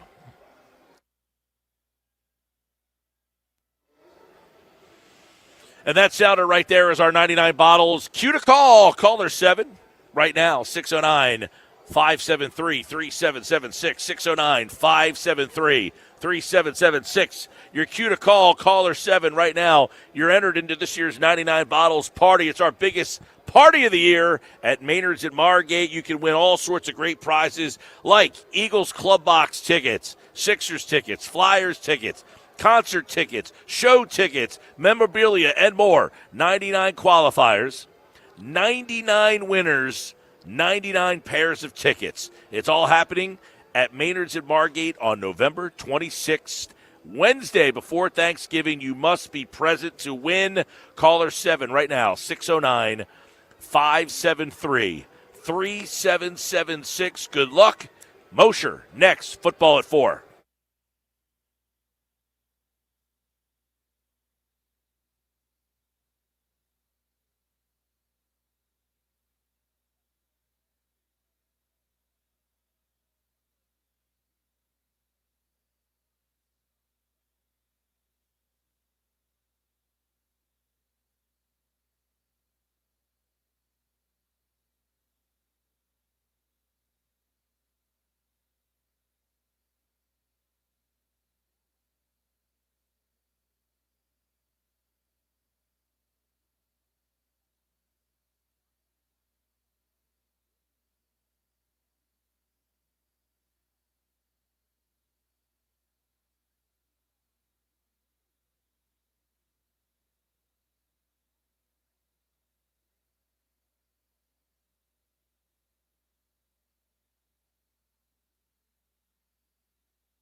Football at 4 is powered by the Inside the Birds podcast. It's brought to you by the Fanatics Sportsbook at Ocean Casino Resort in Atlantic City. That's where we are today and every Monday. Don't forget UFC 322 this Saturday night right here at the Gallery Bar, booking games at the Fanatics Sportsbook at Ocean Casino Resort in Atlantic City. And, of course, right now it is Football at 4. Jeff Mosher, a Mosher Monday, takes a look at the matchups between the Eagles and the Packers. And, you know, that extra day, we kind of look over things. But there was some news over the weekend, Moshe. Let's dive into it. Jair Alexander will not travel. He is not going to be there. I don't know if it's a huge surprise or loss for this team. I guess what it does kind of say is, you know, they're not really all that anticipating him helping them all that much. But the other guys, Phillips and Carter, I guess, will play in the game. Do we think Jalen Phillips will have a big role, like a normal flow of snaps tonight in this game? Good questions. First of all, Mike, congratulations to you on professionally broadcasting a basketball game a professional basketball game over the weekend. I didn't mess up. Very excited. Thank you. Great accomplishment. Secondly, let's go backwards here because you mentioned Nolan Smith, right?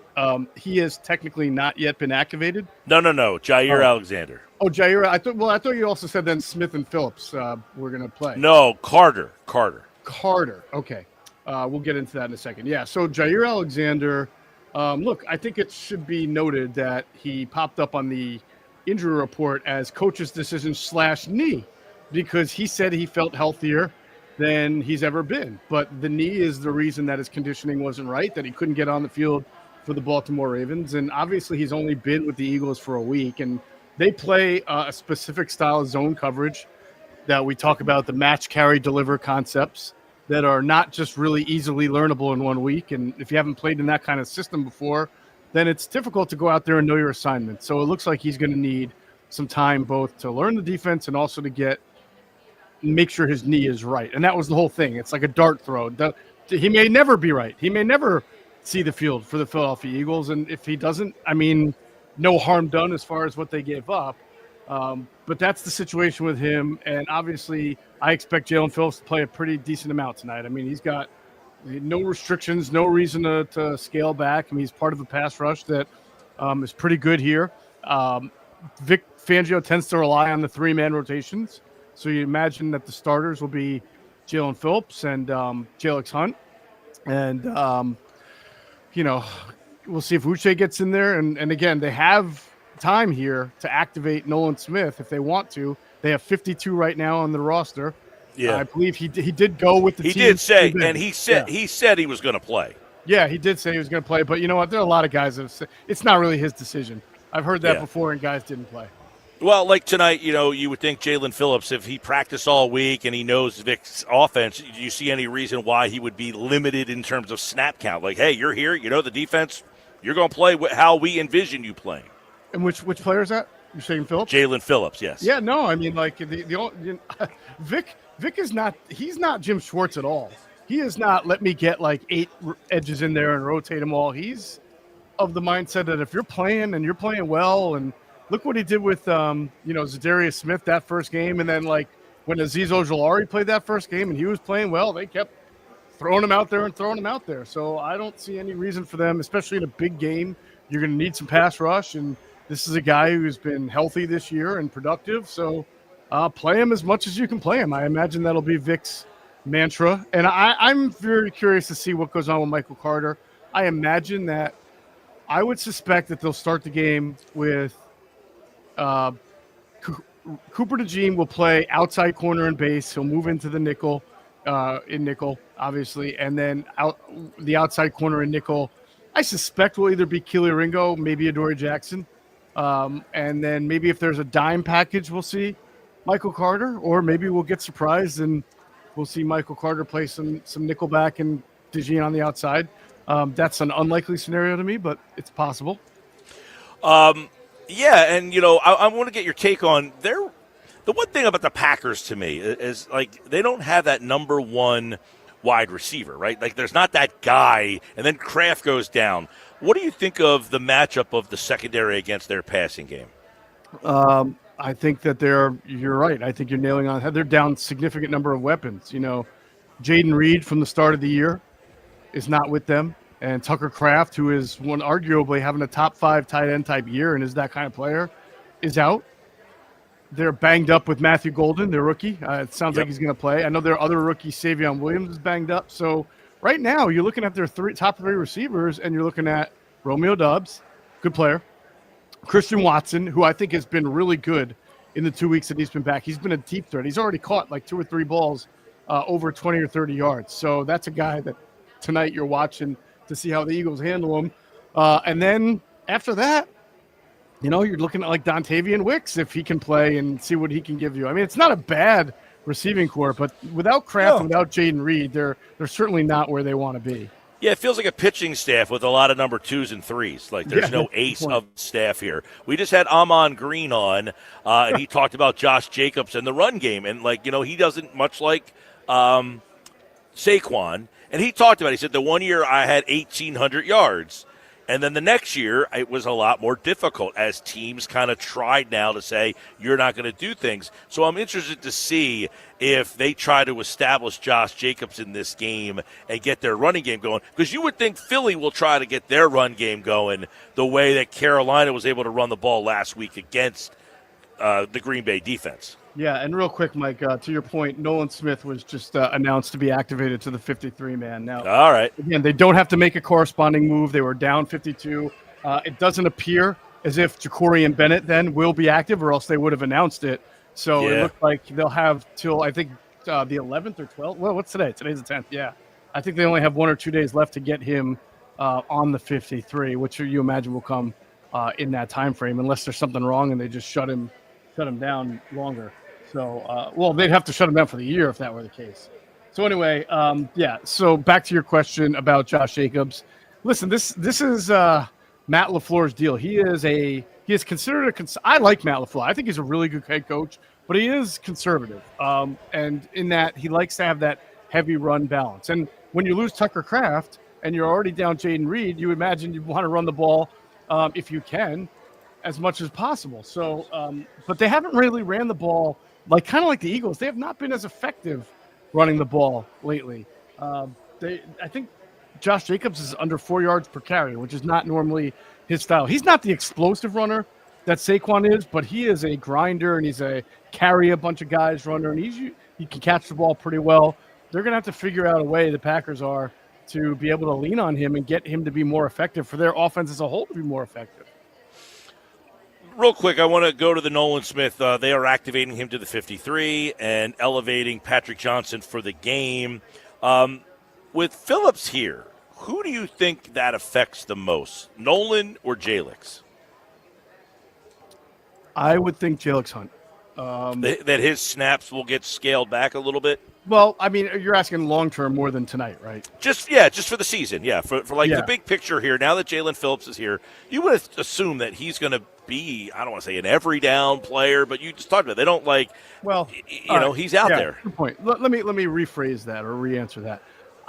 Because Vic is so heavy on a 3-man rotation, at least he's been so far, I can see a situation where Jalen Phillips plays a lot, and on the other side, you get more of a 50-50 type rotation between Jalix Hunt and Nolan Smith. They obviously want to be able to keep Nolan Smith healthy. He's had some injuries.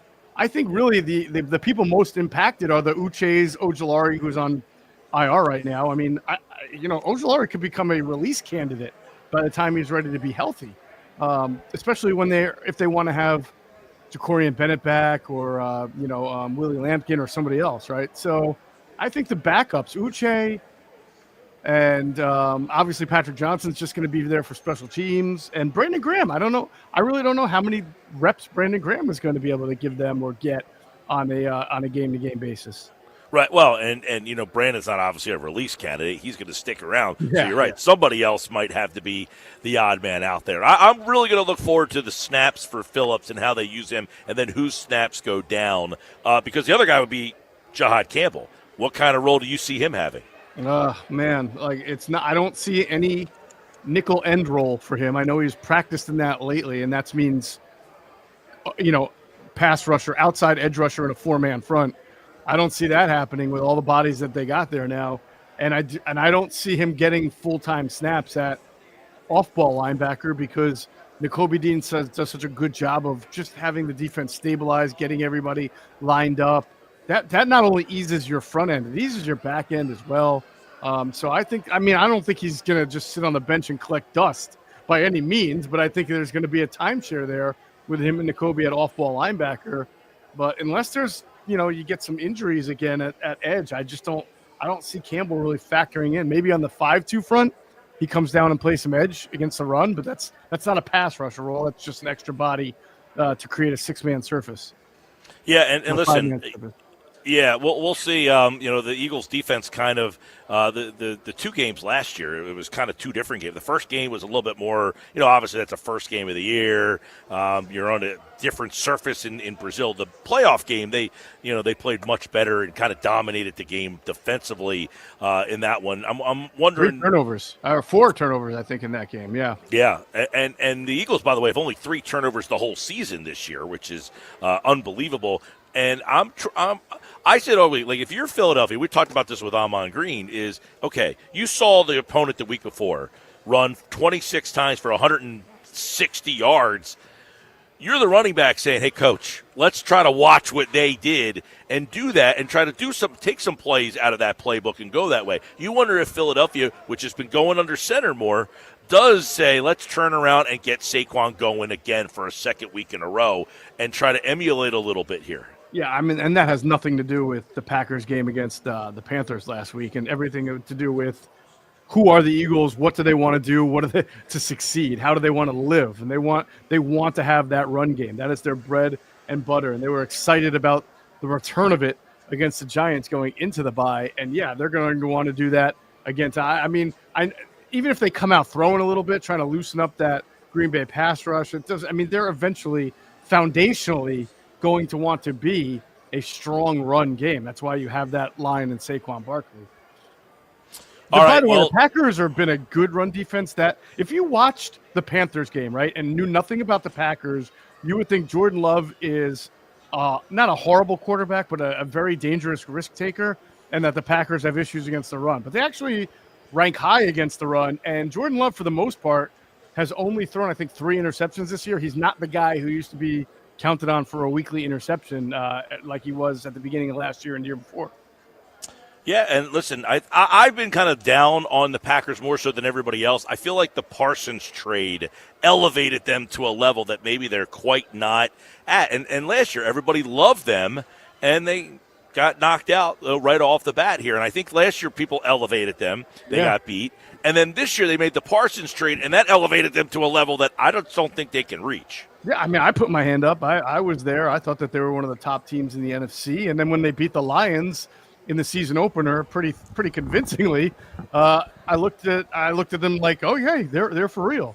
I always allow one team a stinker every year, right? The Eagles had theirs against the Giants, and I forget. You go through the teams and you say everybody has a stinker, but the Packers have more than one. They lost to the Browns, they lost to the Panthers, and they tied the Cowboys. So they're clearly not functioning on all cylinders. But I still think that if they go up and win in Green Bay, I will say that is a very good win. That is an excellent win. And by the way, it's a really important win if you're looking at the seedings and the playoffs and tiebreaker scenarios. No, listen, and we were talking about this earlier. If Philly right now, by the way, Seattle is actually the number 1 seed because they played yesterday and had that 7th win. But this is a big spot if you want to try to get home field advantage all the way. Now, remember, last year Philly was the 2 seed. They needed a Detroit loss to get that home field advantage for the NFC Championship game. So, this game here with the Packers, because you do have a tiebreaker over the Rams. You do have a tiebreaker over Tampa Bay. But there's so many teams in play for the number 1 seed right now. So this is a major league game for that. So I think it's a fun game going on the road. And we talk about spots here. Philly coming off a bye, Jeff. Packers coming off a bad loss last week. You almost feel like they've got to be focused. And to see them lose 2 straight home games, if they're a legitimate Super Bowl contender, that's tough to see.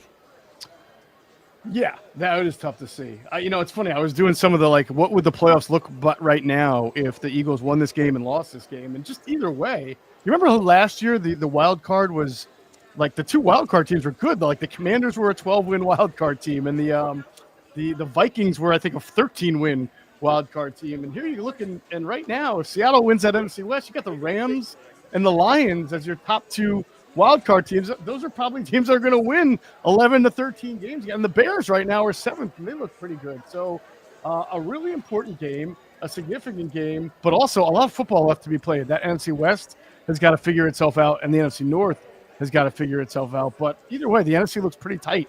And once those Bucks get healthy, I know everybody can look at the Bucks right now and be like, man, they lost to the Patriots. They're not as good. Wait till they get Bucky Irving back, right? And wait till they get Chris Godwin back. And maybe they get Michael, what's his face? Mike Evans back too. With the broken collar, I don't know for the playoffs. But they're a tough team. They were in that Patriots game for quite a bit. So NFC just looks mighty difficult. Very much. Oh, this is it. Look, this game tonight, because of that, you could be – now, Philly's in a little different position because their division situation, because their division, they're most likely going to win the division. Yeah, so they're locked into a top 4 seed. That's nice. Correct. Whereas if you're Green Bay and you lose, you have Detroit on your heels. If you're Seattle, you got the Rams, the 49ers. Tampa Bay kind of has the same situation that Philly's in. But Carolina is hanging in that race a little bit. And after Tampa Bay lost yesterday, Tampa's got a tough game. They play Buffalo this week coming up, actually. Yeah. Tampa. So Buffalo's had 3 stinkers. They're a team that can't get the benefit of the doubt anymore. They lost to the Dolphins yesterday, for God's sake. No, Mike, they didn't lose. They got their beeps kicked by the Dolphins.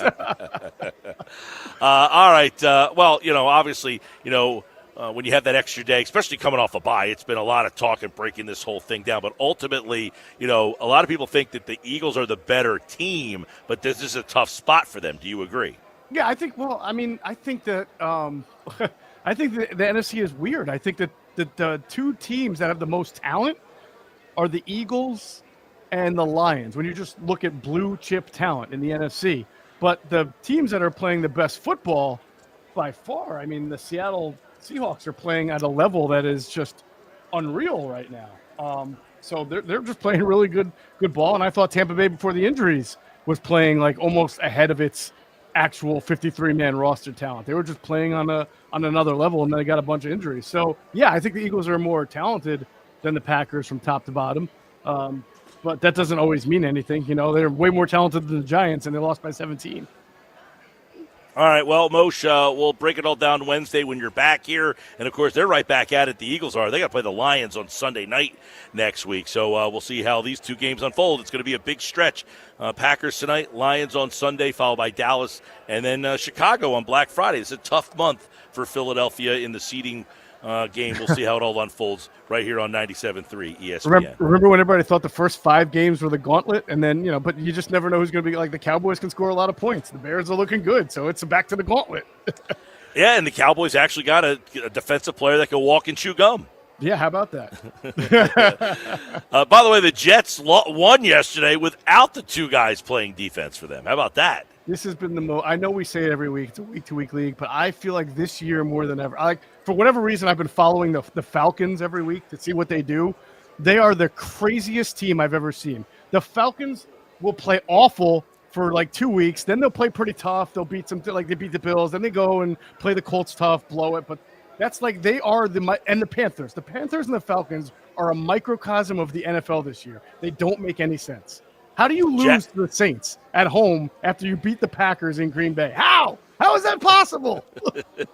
How does anybody lose to the Dolphins, by the way? That's unbelievable. This season, you're right, is upside down and inside out. All right, the guys from Inside the Birds will have plenty more on the Inside the Birds podcast, which you can get on all podcasting platforms. And, of course, tomorrow right here on Football at 4. Adam will be here to recap it. Jeff will be back on Wednesday. And we'll keep an eye on that Ja'Cory and Bennett thing for Wednesday, too, because if he's not activated by Wednesday, that means he is out for the year for the Eagles. All right, Jeff. Thanks, bud. All right, Mike. Shout out D-Money. Thanks. Take care. All right. There you go. Sports Bass Live, 97.3 ESPN. And, so a lot there. Obviously, Eagles tonight. We're going to continue to dive into the game. I'll give you my picks, game balls, and all that stuff later on tonight in the Sports Bash. So Moshe gave a little hat tip early. I did call the game on Saturday. I watched my first G League game. The whole thing? Well, no. The Flyers were on at the same time. So I got beat by the Flyers?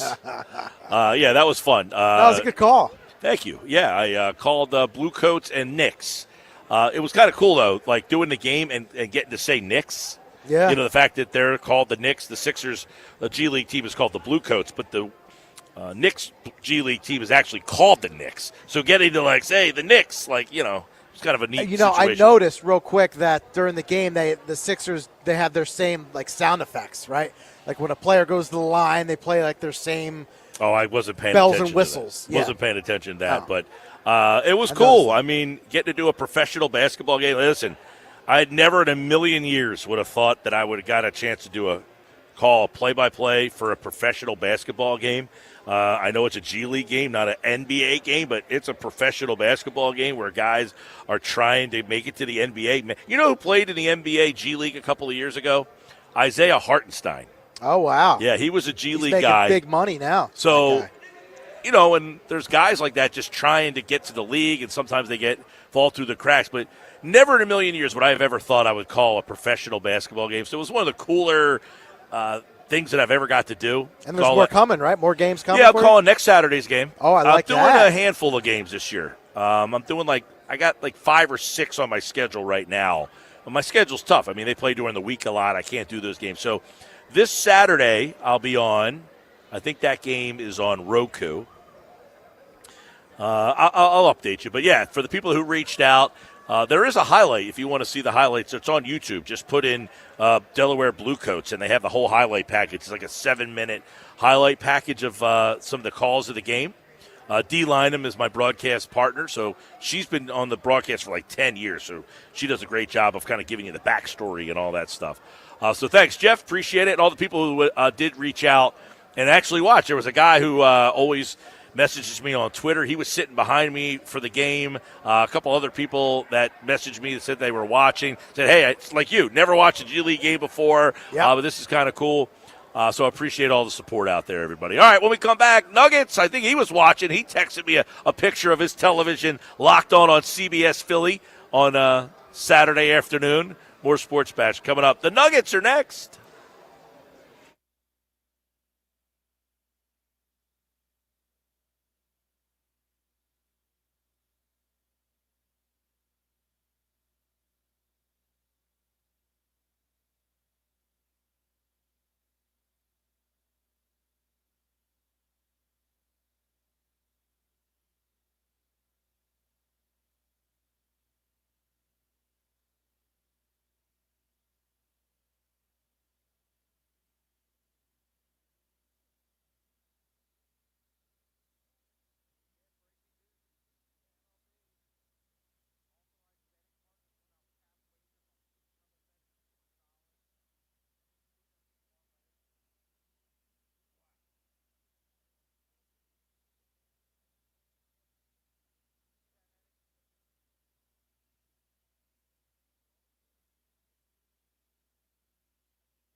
Gill. Never thought this radio stunt would catch on so big. On 97.3 ESPN.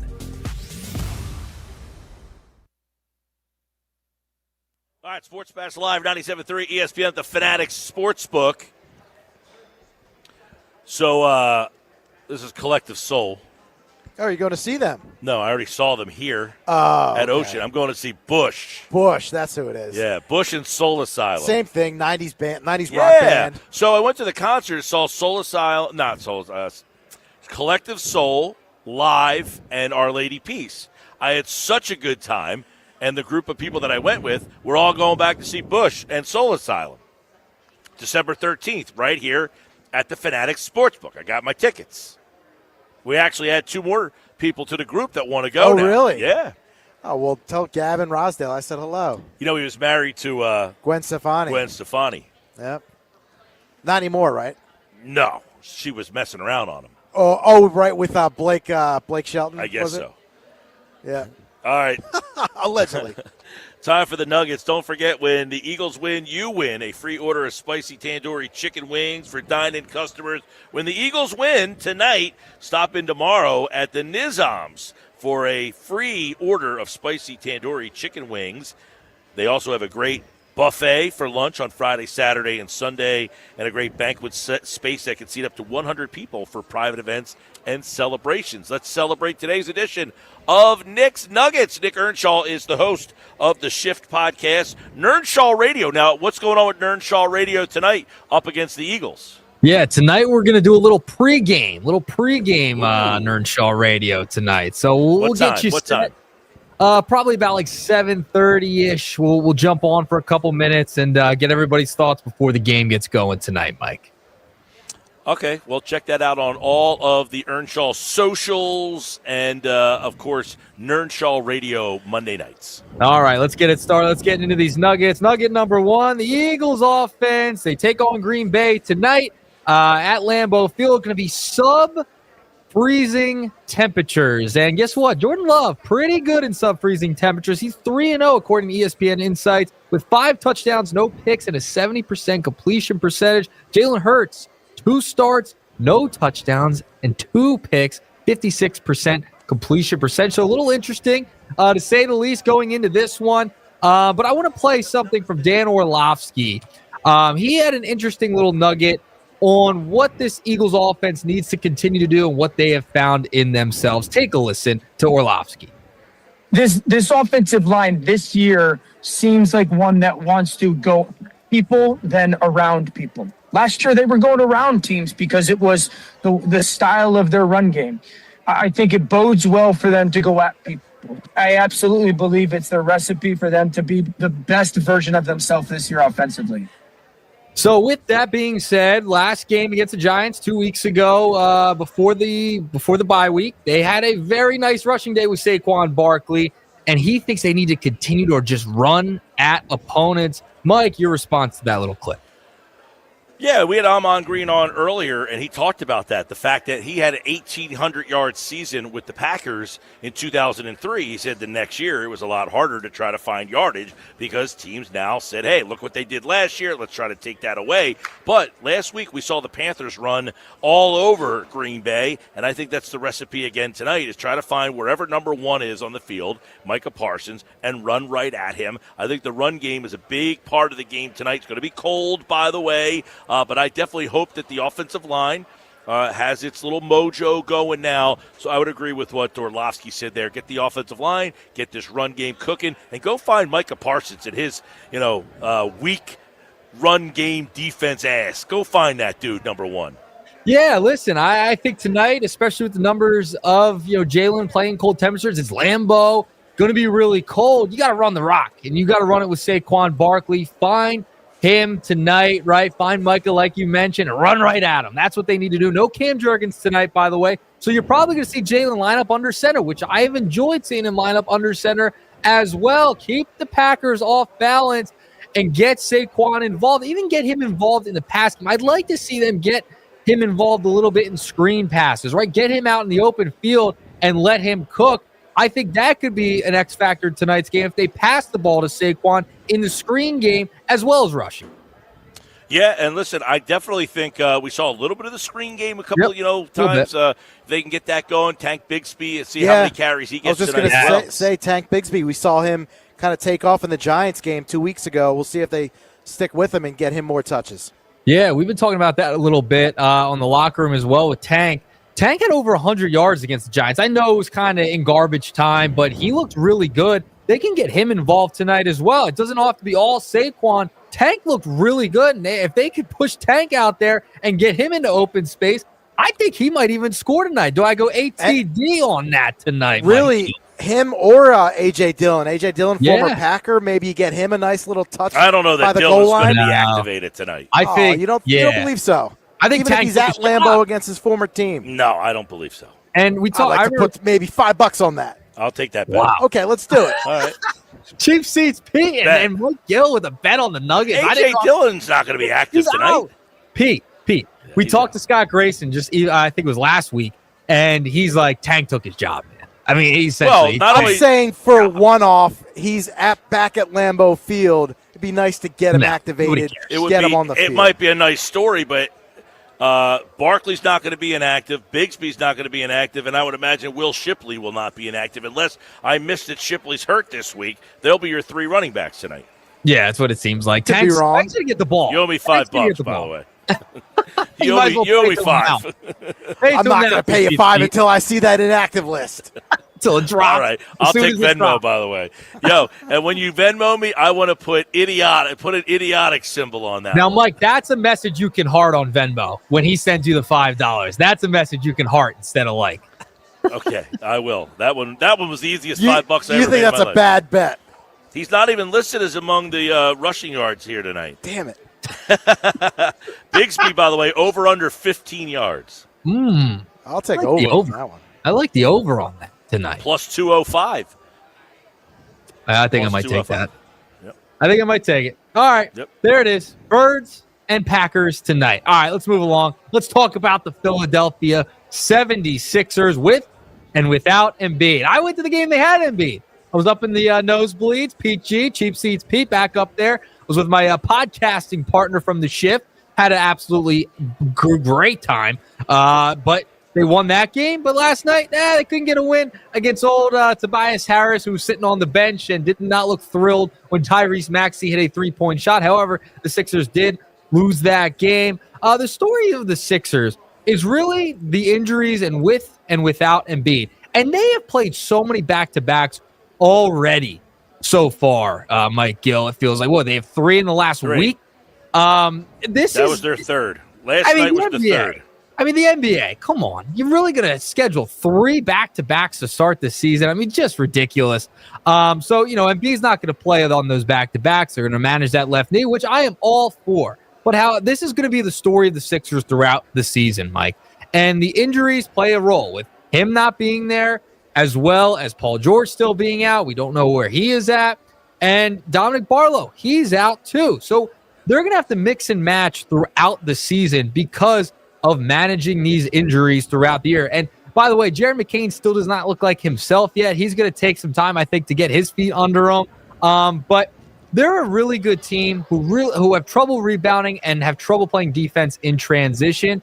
But this is going to be the story of the year because they're not going to be able to get consistent play out of everybody, especially when they're playing this many back-to-backs. They have some of the most back-to-backs in all of basketball. No, the most. They play 16 back-to-backs, and I think this is one of the problems with trying to believe in this Sixers team is the lack of continuity. I was talking with someone from the Sixers the other day, and I was saying, the problem is, continuity is king. You need to have continuity. You need those guys. Like, you're the coach, and everybody's I think a lot of people are kind of down on Nick Nurse right now. There's some people saying, like, this is on the coach. That last play of the game last night was obviously – a wonky, kind of clunky play to end the game. But there's no Embiid out there. I think he would have changed the difference of the – Embiid he said Embiid sucks. Come on. What is with this fan base and hating on Embiid? I just don't understand it. I understand it. Most fans get tired of certain players once they hit a threshold of, I don't believe I can win with this guy anymore. So now he's no longer any good. So the thing becomes this, though. Last night in that game, I think Nick Nurse, as the coach, is in a tough spot because One night I have Embiid for 20 minutes. Yeah.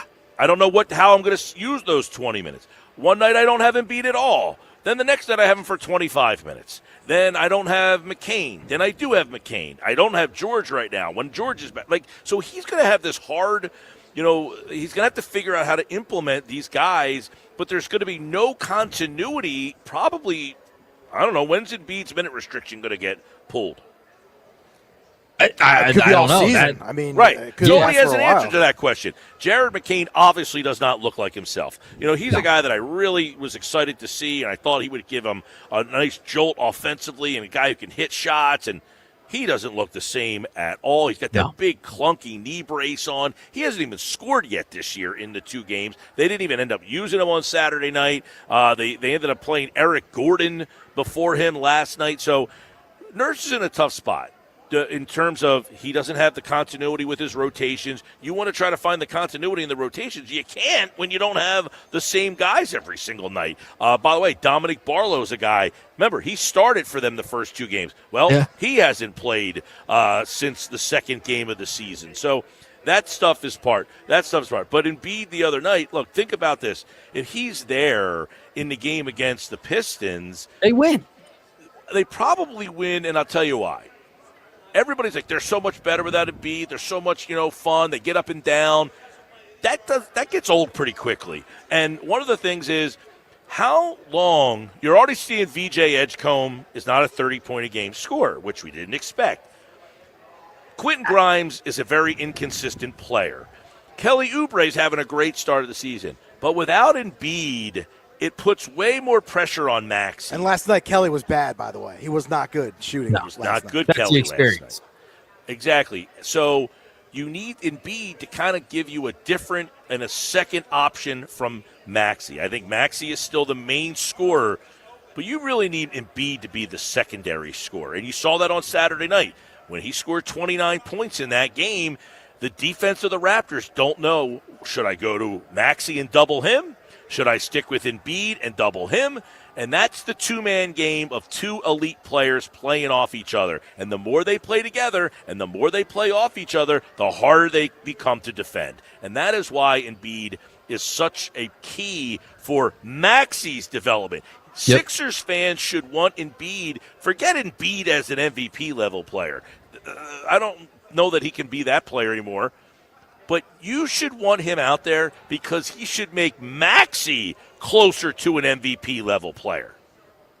Yeah, when you have that guy playing off of you, it helps tremendously. And Embiid played 26 minutes the other night against the Raptors, 29 points in that ball game. I mean, he is effective. You are not going anywhere without Joel Embiid. I don't know how many times I have to say it. You're not going anywhere. You can't just win with Maxey. You can't do it. And VJ, we knew he was going to come back down to earth. And for the people who thought he was going to score 30 every single night as a rookie, you're just crazy. I mean, if you thought it was going to last all season long, obviously he's off to a tremendous start. He's cooled off, shooting around 30% now over the last couple of games.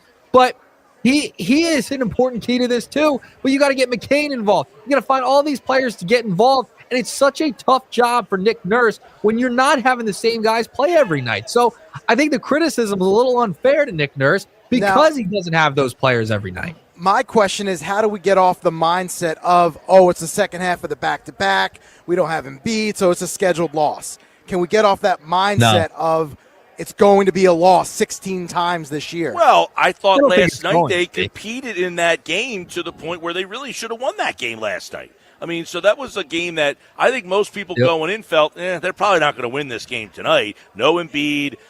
But that's the interesting part about it. Why did you think they were going to lose the game last night? Well, no Embiid. Right. And then the back-to-back. So do you think Embiid's helpful or not? Like, are they better with or without? Because Embiid wasn't there last night. They should have been better then by most people's accounts, right? When you have a lead in the second half, I mean, you should win that game. Look, Detroit, to me, Detroit is a top 4 seed probably this year. They are very good. And you're not quite – I mean, they're a young very good, right? So they're not like an established very good, but they're a young very good. They're a tough matchup for you last night, too, because they have a big guard in Cade Cunningham. The Sixers are small at guard, and he bullied their asses in the second half of that season. 17 points in the third quarter.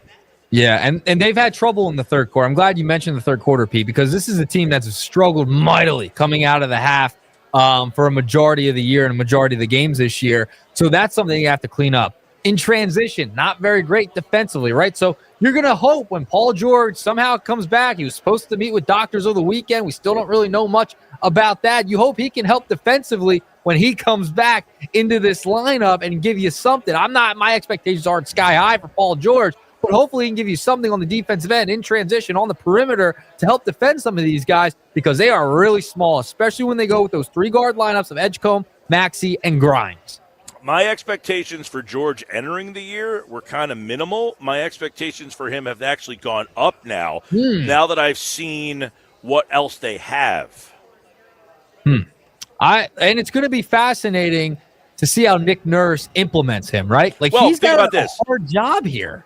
Think about this. They can now, they're very small. They can go with a guard lineup of Maxey, Grimes, and Edgecombe. But conversely, they can go bigger and play Oubre as a guard and go Maxey, Oubre, George, and Watford. Now all of a sudden, you got a really long, lengthy, athletic, team. With Watford 6'9", you've got George who's like 6'9", you've got Oubre who's like 6'8". And now all of a sudden you're a lot bigger. So he does have some interesting things that he can do when George gets back. And let's be honest, as much as Paul George, I agree, he has been underwhelming. He has certainly been frustrating. But even as a half-assed player last year, he scored 16 points a game. I know. And shot the ball, somewhat. I think he ended up like 37% from three. If they get another guy that can catch and shoot from three, who, has a little bit more size. Their problem is so many of their guys are so small right now. Small. George should be able to help them in the rebounding department. You saw what Trendon Watford brings to this team. Did you hear who Joel compared him to the other night? Yes, I did. Mr. Ben Simmons. Ben Simmons in the post-game interview, Joel compared Trendon Watford. I was at the Watford game. It was fantastic to watch. He did remind you a little Benn Simmons, giving you something to set up the plays, right, and get you in transition, play a little defense too, and score you a triple-double that night. So that was really good to see Trendon Watford have a big night against Toronto in those new black jerseys, the throwback Iverson era. It was awesome. Yeah, I saw Hip Hop ring the bell at your game, right? Hip Hop rang the bell. He rang the bell. I was a little underwhelmed with Hip Hop. I thought he'd be, jumping all over the place, flying out of the rafters. Boy, he's like in his 50s or 60s, isn't he? I was expecting a little more. I'm just going to be honest. Expecting a little more. I heard people were disappointed. They thought Iverson was going to be the guy that rang the bell. I thought he was too. I thought they would bring Iverson we haven't back. seen AI either opening night or, over the weekend. Well, how many times are they wearing those uniforms this year? Now, they wore them on last night, too. They wore them twice. They've worn them twice so far. A bunch. Yeah, they're going to wear it a ton this year. Down the line, you could bring back, like, Eric Snow was on the broadcast. Eric Snow was there, yeah. Pat Croce. Yeah. You can bring Croce back, maybe. You could bring maybe Larry Brown back. Eric Snow was on the broadcast. Eric Snow, does the Believe in Sixers podcast. Does he? Yeah. I've actually tried to get him to come on and talk a little Sixers with us, but his schedule's a little wonky. How about that? All right, 2 pack of nuggets today. Enjoy the Eagles game. Only 2. Wow. Oh, I was expecting maybe a Alex Bregman nugget. I had a third one written down, but we ran out of time. We got excited about the Sixers, and the Birds play tonight. Sometimes you run out. I got to save the nuggets. There was some stuff with Schwarber over the weekend about 5-year deal. I had a couple MLB nuggets here. I have them written down. I thought I was going to get a nugget on the Blue Coats game. Listen, I got to watch it. I sent you the picture, whole thing. I'm getting. Are you giving Kyle Schwarber 5 years? That's what I want to know. No, can't do it. Right. I said I can't go 5 years. I can't go 5 years. All right, check out the Nuggets again tomorrow right here on the Sports Bash. Thanks. We'll talk about it tomorrow. Peace. All right, there's Nick's Nuggets today on the Sports Bash Live 97.3 ESPN. And, of course, the Nuggets are back tomorrow on the show. Check out Nernshaw Radio tonight when he goes live for a little Eagles pregame. That'll be on all of Nick's social media channels. All right, coming up in the 5 o'clock hour on the Sports Bash, we got a lot to dive into. Eagles, Packers, Sixers, of course, their matchup as well. Last over the weekend, the back-to-backs. They play the Celtics tomorrow night. All that and more is coming up next here on the Sports Bash live at the Fanatics Sportsbook at Ocean Casino Resort in Atlantic City.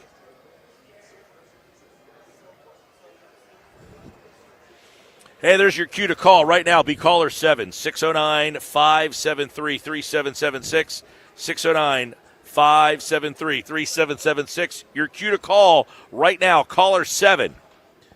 Get on the lines, and you are in for this year's 99 Bottles Party at Maynard's at Margate, November 26th. You must be present to win a pair of tickets. Everybody who qualifies wins a pair of tickets to the 99 Bottles Party at Maynard's in Margate. Caller number 7 right now, 609-573-3776. You'll be hanging out with the whole crew, all 99 qualifiers. Plus, we'll have tickets to great events like Eagles Club Box seats, Sixers tickets, Flyers tickets, and a ton of shows from all over the area. Caller 7 right now.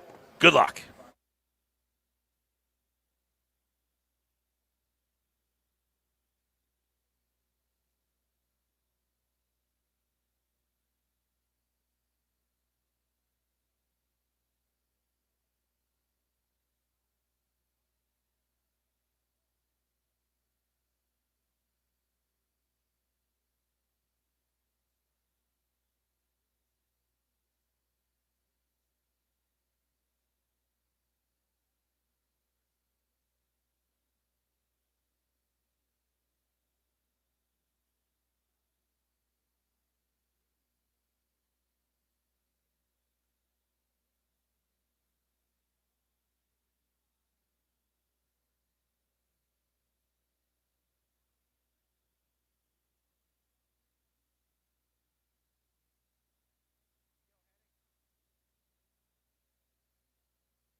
All right, live at the Fanatic Sportsbook. It's the final hour of the Sports Bash, 97.3 ESPN, the 97.3 ESPN free mobile app.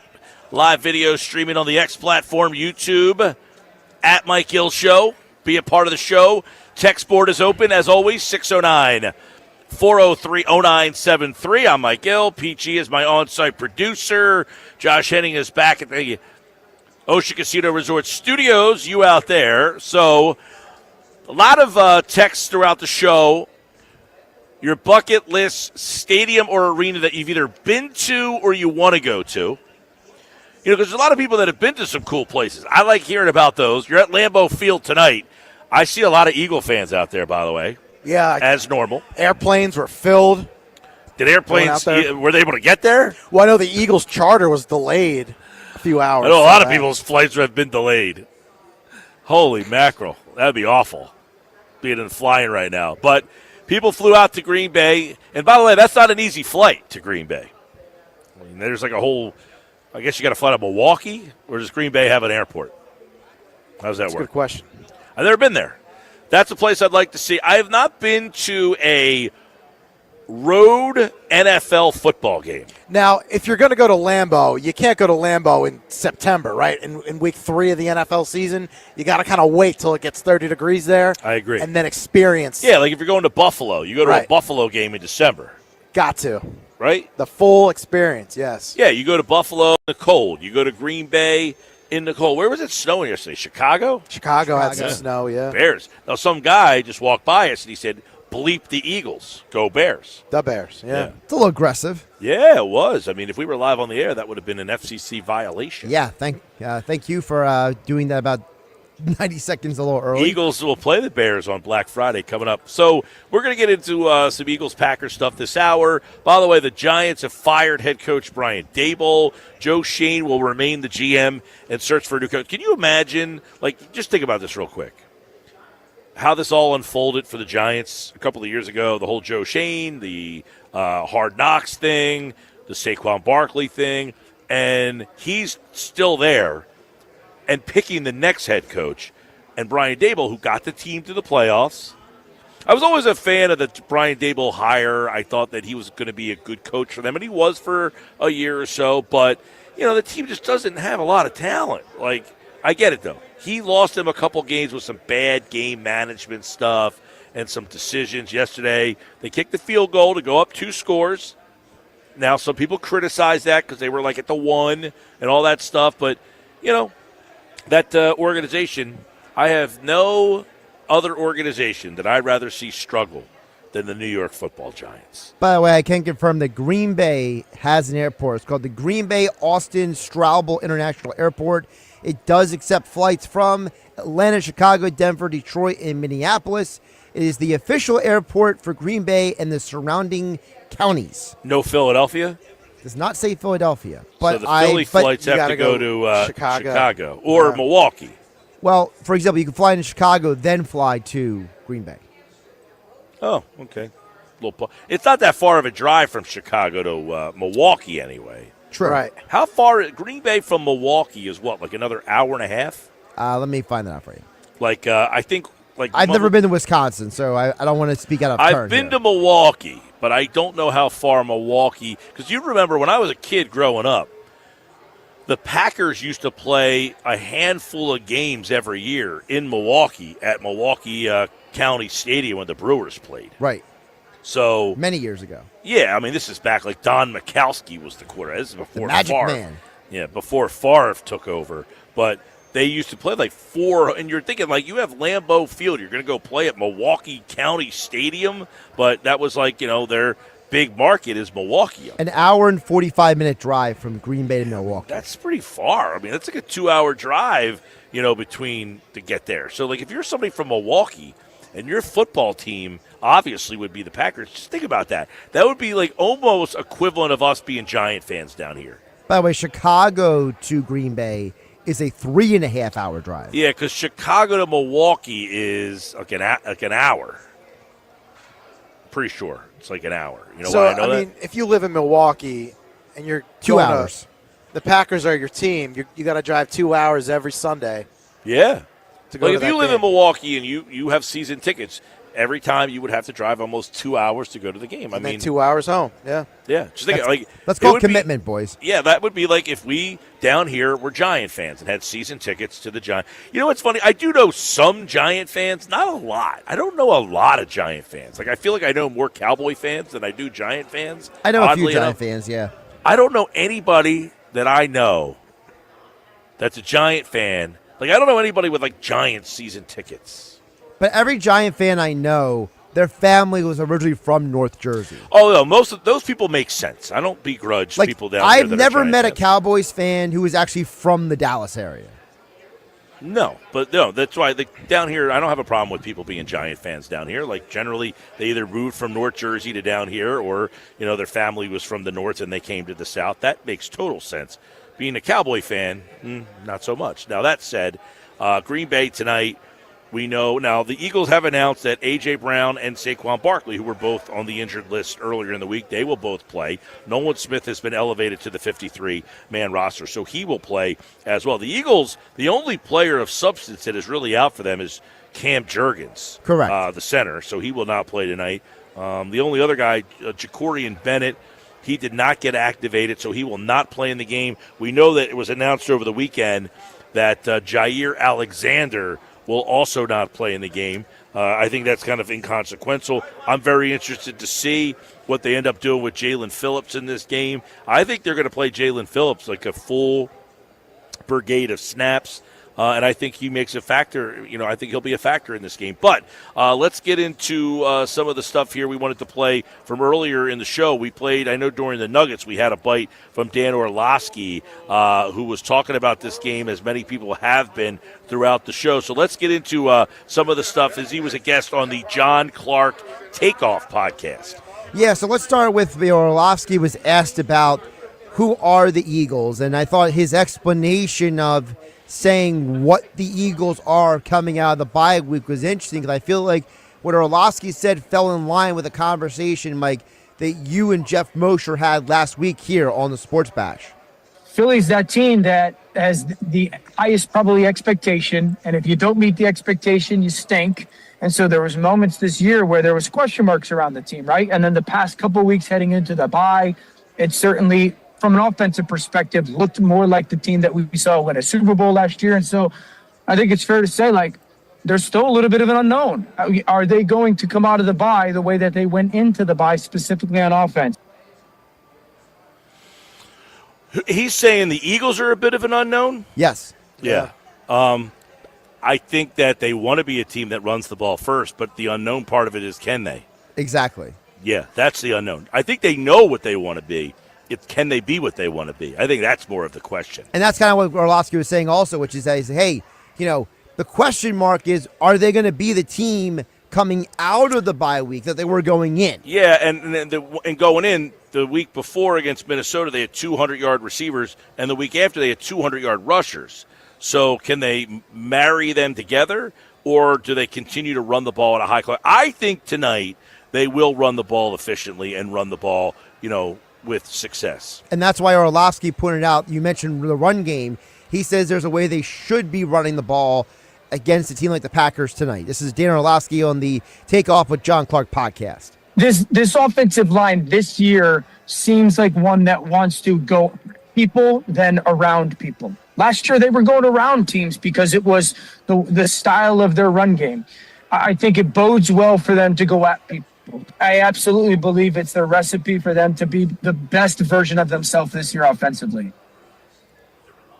I definitely think tonight is the kind of night that you can run at people. In other words, find Micah Parsons, run at him. They are not a good run-stopping team, the Packers. They don't have, they traded Kenny Clark. Did you hear the story over the weekend about the poison pill? Yeah, yes. How about that? That is a wild clause they put in both players. And Kenny Clark, they put a poison pill that they could not trade him to an NFC North team back inside the division. Yeah. And I was laughing. I'm thinking to myself, did the Cowboys really think anybody cared about Kenny Clark?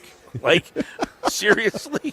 But, I don't know, good for them putting it in there to, protect themselves because. Is that actually a smart decision by Jerry Jones? Do we give we him can question credit a for lot that? of things, but I think it's a smart decision, but realistically, were the Packers really going to trade Micah Parsons? no. Like, No. You don't So, give yeah. up all those assets to just trade the guy like a month or two later. think about if that was what ruined the trade or made the trade not happen, that Jerry Jones was insistent on that. So, like, in the end, it's like, oh, yeah, what a smart move. Like, you can't trade with the Eagles. Number one, it just makes you sound paranoid and weak. Right. Number two, why the hell would the Packers be looking to trade Micah Parsons? And that gets back to what Orlovsky was saying, which is you want to run at the Packers, Yeah. not around them, in part because there is something specific that the Packers, Mike, are really good at defensively, says Dan Orlovsky on the Takeoff with John Clark podcast. Green Bay defensively, Green Bay will give it to you. Green Bay just takes away explosives. No defense is minimizing the explosive plays more than Green Bay. And so I think that'll be the really interesting thing to pay attention to if you're an Eagles fan is, are you getting those? Because if you're not, it's going to be very difficult to score touchdowns because they'll give you some yardage, but they're just really stingy. Yeah, we talked about that earlier, by the way, about how the Green Bay defense gives up the least amount of plays over 20 yards. So tonight, you should see a lot of underneath. And remember what they did last week in the game against, or 2 weeks ago in the game against the Giants. It wasn't a huge game for Devontae Smith, but he caught a couple balls underneath, and he was wide open on a lot of these plays. Just Right. good routes, underneath stuff, catch, and then, get a couple yards after the catch. Not big plays like they did against Minnesota. I think you can see an offense more similar to the game against the Giants than the game against Minnesota. And on the other side of the ball, Dan Orlovsky says this is the biggest weakness for the Green Bay Packers offensively. The offensive line is not a Super Bowl caliber offensive line in Green Bay right now. It has been the weak link of that football team for this season. They've got a ton of injuries going on, and so there needs to be some consistency at that group, but they're just not consistent enough, and they're not winning enough. Yeah, I'm glad he brought that up because it's not something we've had a lot of opportunity to talk about. But in tonight, when you have a matchup with Jalen Carter, Jalen Phillips, Nolan Smith being back, this might be the best pass rush the Eagles have had all season long, and it's up against an offensive line that has struggled for the most part. And that's an area where the Eagles can really come out and show, hey, we've upgraded the pass rush, and it's going to be a factor in this game tonight. Because I definitely think now, we talked about it earlier as well, Jordan Love and the Eagles, those two teams have turned the ball over like the least amount of times in the league.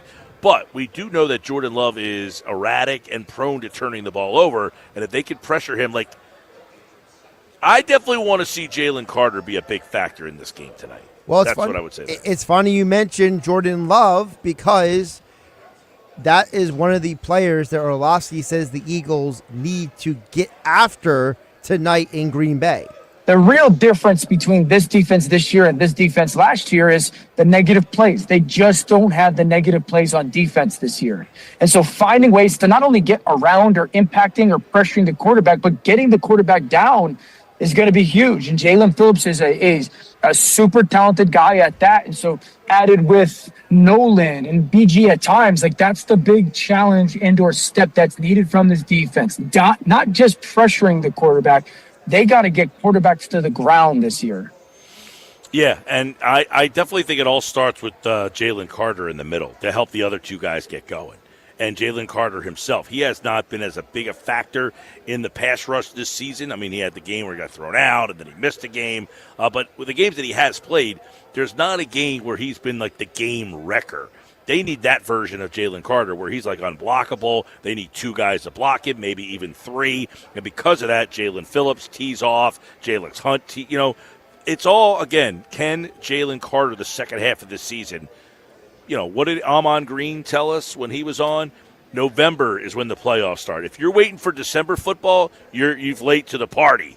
Tonight it starts, and it needs to start for Jalen Carter because I would say his season so far has been underwhelming.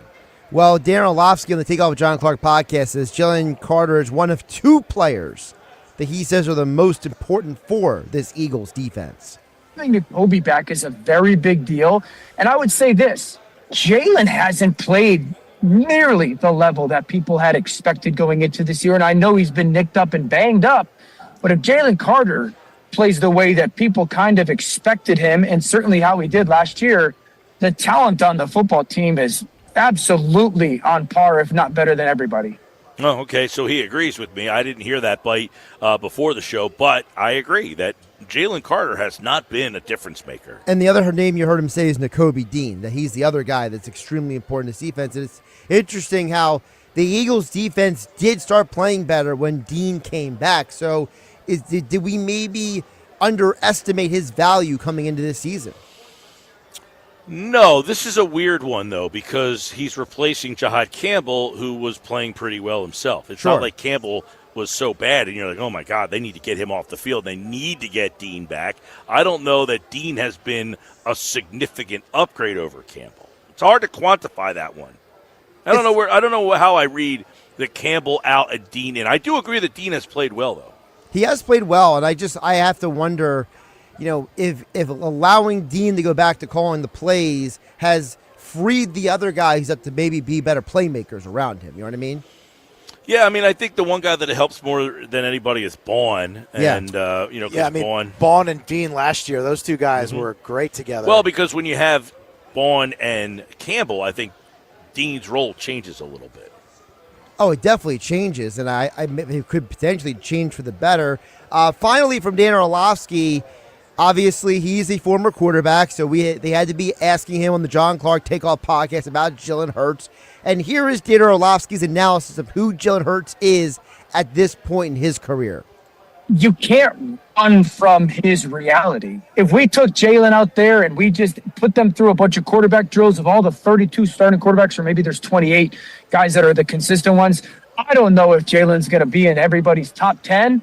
But when it comes down to, hey, we have to win this game, he's in everybody's top 5. And as much as I sit there and I love some quarterbacks that I have pasts with, he's the guy that you got to go through for the next 8 weeks. And he's going to be the guy that once you get into January, you got to go beat. No doubt. I say that all the time. I have no problem with these lists in the offseason that don't list Jalen Hurts in the top 3 or the top 5 or the top 10. I don't think he is a top 10 skill set guy. I think he is a winner. I compared him to somewhat like a Tim Tebow. I think he's a better passer than Tebow, but my point of the fact that Tebow was a winner, and he found ways to win. And when push came to shove, you just thought he was going to make the play. Tebow at the college level, not so much at the pro level. I mean, obviously, Tebow did have that run in Denver his first year where it was like Tebow magic. Yeah, the 1 year. But, I don't disagree with Hurts, with Orlovsky's analysis of Hurts. Hurts is the unicorn where you have to include him when you're talking about the best, but he doesn't seemingly stack up to the others. No, because, again, it goes back to, as Orlovsky said, if you're lining these guys up and just checking their physical traits, right? A guy like a Justin Herbert or, someone like a, Jordan Love, to use those examples off the top of my head, they have elite arm ability, right? They have the physical tools to be as good as anyone, but they also have a lot of weaknesses, though, too. Well, part of the weaknesses is upstairs. And upstairs, the mental game is where Hurts is stronger than those guys. Where, we criticize sometimes Hurts for being stoic, right? I have this argument with Billy Schweim in the locker room on the weekends about how Billy's like, I need to see emotion from my quarterback. And I'm like, well, the fact that your quarterback is not too emotional is the reason why he's so clutch, because nothing phases the guy. Whereas you see a guy like Herbert and a guy like Jordan Love, they get frustrated, and you see how their frustrations impacts the rest of the guys, right? Those guys are rhythm-based QB, or at least Jordan Love is rhythm-based guy. If you get him off his rhythm, he will make mistakes. Yeah, I don't want to see, and that's where the pass rush comes into play. I don't mind Jalen Hurts I don't mind Jalen Hurts being very stoic. Like, I don't need, now you might say Tom Brady, he pumps his fist and he does show emotion at times. But I think for the most part, Brady, very steady Eddie. I mean, even like Peyton Manning, he would just kind of give you like the little, like, bang, like nothing crazy. Yeah. Those guys, because it's old hat for them. It's like scoring a touchdown and handing the ball to the ref. Barry Sanders. That's what I was trying to think of. It was like Barry Sanders scoring a touchdown. He didn't show any emotion. He just handed the ball over to the guy like he had done it before. And I think at the end of the day, I would rather Hurts be that guy and win me a bunch of championships than, I mean, no offense to Justin Herbert, but his career started to look a lot like Dan Marino, right? A guy who puts up gaudy stats but never wins a ring. Herbert, yeah, so far. I mean, there's a lot of those guys that, are going to Josh Allen's another one where, MVP level player. Yeah, he was awful yesterday. I mean, I know you can't bench Josh Allen, but he was terrible. How do you lose to the Dolphins? I'm just going to put it out there. I mentioned this to a buddy of mine on a text yesterday. I said, might be the right time for that Joe Brady to find an exit to a college football program. What's that? I said it might be time for that Joe Brady to find his exit strategy. Well, Joe Brady. They're already asking Dable to come back. They're already asking questions to McDermott about, is Dable going to come back to Buffalo? Well, listen, Brady is a guy that is coveted for these college jobs, and he could be at LSU. Or Penn State. The Pagulas are big Penn State donors. Yeah. By the way, did you see that Penn State game, the catch? Yeah, that was unbelievable. Is that one of the greatest catches you've ever seen in your life? Yeah, how did he in midair that was unbelievable. He somehow in midair was able to angle his foot, reposition himself. Yeah, it's wild. Now, Gus Johnson almost lost. Oh, he did lose his voice. Oh, he did. The one thing we talk about, Hurts has this innate ability to make the play when he's played meh all day, and then he does something, or he runs on a 3rd and 8 and just, he's not playing great. Then he gets 3rd and 8, and then everything starts kind of running. It's just, I've never really had problems with Hurts. I remember back in after his first season in 2021, 2022. Well, 2021 was the first full year as a starter. Yeah, the year they went 9-7 and they went to the playoffs. 2021. That year, I said I'm willing to bring him back and give him a full shot with some more weapons. They had A.J. Brown now. That first year, he didn't really have a lot. And that worked out well. I'm glad that I was on that side of the fence. Yeah. That kind of reminds me of, if anyone's ever watched the show Abbott Elementary, where I think it's the beginning of season 2, where they're having an Eagles pep party, and the janitor walks in and goes, Eagles are going to win the Super Bowl because they just acquired A.J. Brown. He just walks out of the room. Well, and it's when you look at skill sets sometimes, like you mentioned Justin Herbert, I don't know that Justin Herbert's ever going to win a Super Bowl. I mean, is San Diego, L.A., the Chargers ever going to win a Super Bowl? Is Justin Herbert better than Jalen Hurts? Probably. But Jalen Hurts has a Super Bowl. Herbert hasn't. And Herbert has come up small in some big moments. Yeah. Josh Allen, same thing. Yeah. If you had Lamar a chance, Jackson. If you had a chance to take Josh Allen as your quarterback. Burrow. Yeah. Well, Joe Burrow, by the way, activated today. Burrow's actually gotten Not to the activated. big game. The window. Yeah, his practice window. Yeah. Burrow's actually been to a Super Bowl. And maybe if he had a better offensive line, he might have had a chance to win that game. I've always said, you look at some of these quarterbacks, like Caleb Williams is another one. I talked about Dart, Bo Nix. There's a reason why I don't love those guys coming into the league is because they are so good in college, but part of the reason they're so good is because they're so athletic that their athleticism allows them to just be better. Like in college, you're playing against a defense that might have one NFL player on it. Right. So you can just run circles around those guys when you're that athletic. And can you make the right decisions? Can you read the defenses? Do you know when to slide? Are you durable enough? All those things. It's not a skill set thing for a lot of these guys. Herbert, great skill set. But why is he not able to win that big game? I don't know. Josh Allen, same thing. We'll see. Jordan Love, can he win it tonight for the Packers? We'll talk to Ross Tucker, who will call the game. National Radio, Westwood 1. You'll hear what he had to say about this matchup coming up next on the Sports Bash.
Monday Night Football. If you're like me and you're a YouTube TVer, you're probably going to have to listen to the game on the radio, which is a good thing.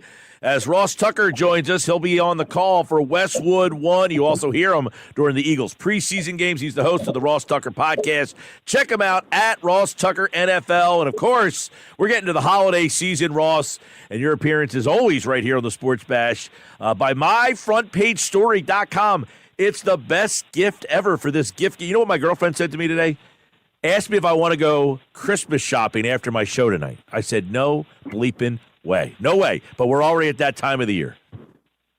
Well, we are already at that time of year. And I'm just telling you, people a lot of times don't know what to get their significant other or their parents.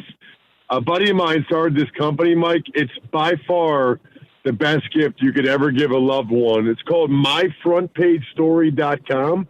You literally talk to a writer for 10 minutes, or you can do an email about how great your wife is or your mom or whatever.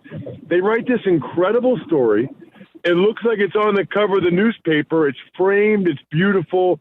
I can pretty much guarantee that your wife, your mom, whoever, your dad, they will cry tears of joy, like happy tears. In fact, if they don't cry, if you get this for them, myfrontpagestory.com, and they don't cry, email me over at rosstucker.com, and I will send you a signed autograph in the mail. It's the happy tear guarantee.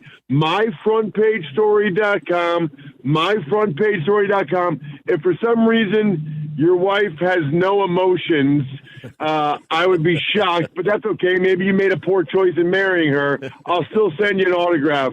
Just hit me up over at rosstucker.com. I love it. Well, tears of joy this week for the Eagles. Howie Roseman making moves. The most significant, Jalen Phillips is in on that pass rush. Ross Tucker, how significant is that move, not only for a game like Green Bay on Monday night, but for the long haul, where this team obviously needed some pass rush? Well, the thing I like the most about it is a few things. One is, Miami, and I don't know if this is how Vic Fangio will use him or not, but Miami's been moving him all over the place, and he has proven to be very effective at a number of different spots, right? So they can put him over the guard, they can put him over the center, and I really like that. They're getting pretty good pass rush inside already from Carter, Ajomo, and Davis, but I still like giving Fangio that type of versatility. I do think he'll primarily be rushing off the edge, but, now it gives them a different changeup. And, I can speak to this as a former offensive lineman. The more guys that you're going against, it's like seeing different pitchers as a hitter. They all have their own strengths, weaknesses. They all have different ways in which they'll attack you. And so I like just having more options, more alternatives to go ahead and throw at them. Plus, it's the last year of his contract. So theoretically, if it really works out, maybe they give him a new deal and extend him. Otherwise, if he goes somewhere else, they'll be getting a compensatory pick back anyway, you would think. Yeah, it's obviously, and Vic's worked with Jalen before, so he obviously likes this addition to the pass rush. They'll get Nolan Smith back as well for the Monday night game. It looks like, anyway. He was on the practice report as a full participant yesterday. Looks like a pretty healthy team. Where is this defense in your mind through the first 8 games of the season where, they're 6-2? Is this a team that is defense first when you think of the Eagles? Well, that's a good question. I think maybe earlier in the season, I would have answered that yes. Now I feel like more recently, it's been the offense that's carried them a little bit more with Jalen Hurts playing so well these last couple games. I think there's still more question marks for me on the defense than there are on the offense. I still think Makuba at safety has been a little up and down. Certainly, even though they traded for Michael Carter II as well as Jair Alexander, I don't know that they've necessarily solved their secondary issues or the cornerback spot. Again, it feels like it's a situation where Howie Roseman gave them a bunch of options and they're hoping that one of those can really end up, being a good one for them. Ross Tucker, of course, former NFL offensive lineman, will be on the call for Monday Night Football's Westwood One broadcast. And, of course, the Ross Tucker Football podcast. If we're looking at Green Bay, where are they in the pantheon? They've lost to Carolina at home. They lost to Cleveland. They had a shootout tie with Dallas. Is this a team that is a Super Bowl contender or more of just, hey, yeah, they're a playoff team? I still think they are a Super Bowl contender, but, I think there's a number of teams, the Eagles included, Rams, Seahawks, that I'm more impressed with right now in the NFC. And them losing Tucker Kraft was a really big deal. Obviously, if you take the quarterback out of it, I would say Kraft is probably the skill position player they could least afford to lose. Now he tears his ACL. He's done for the season.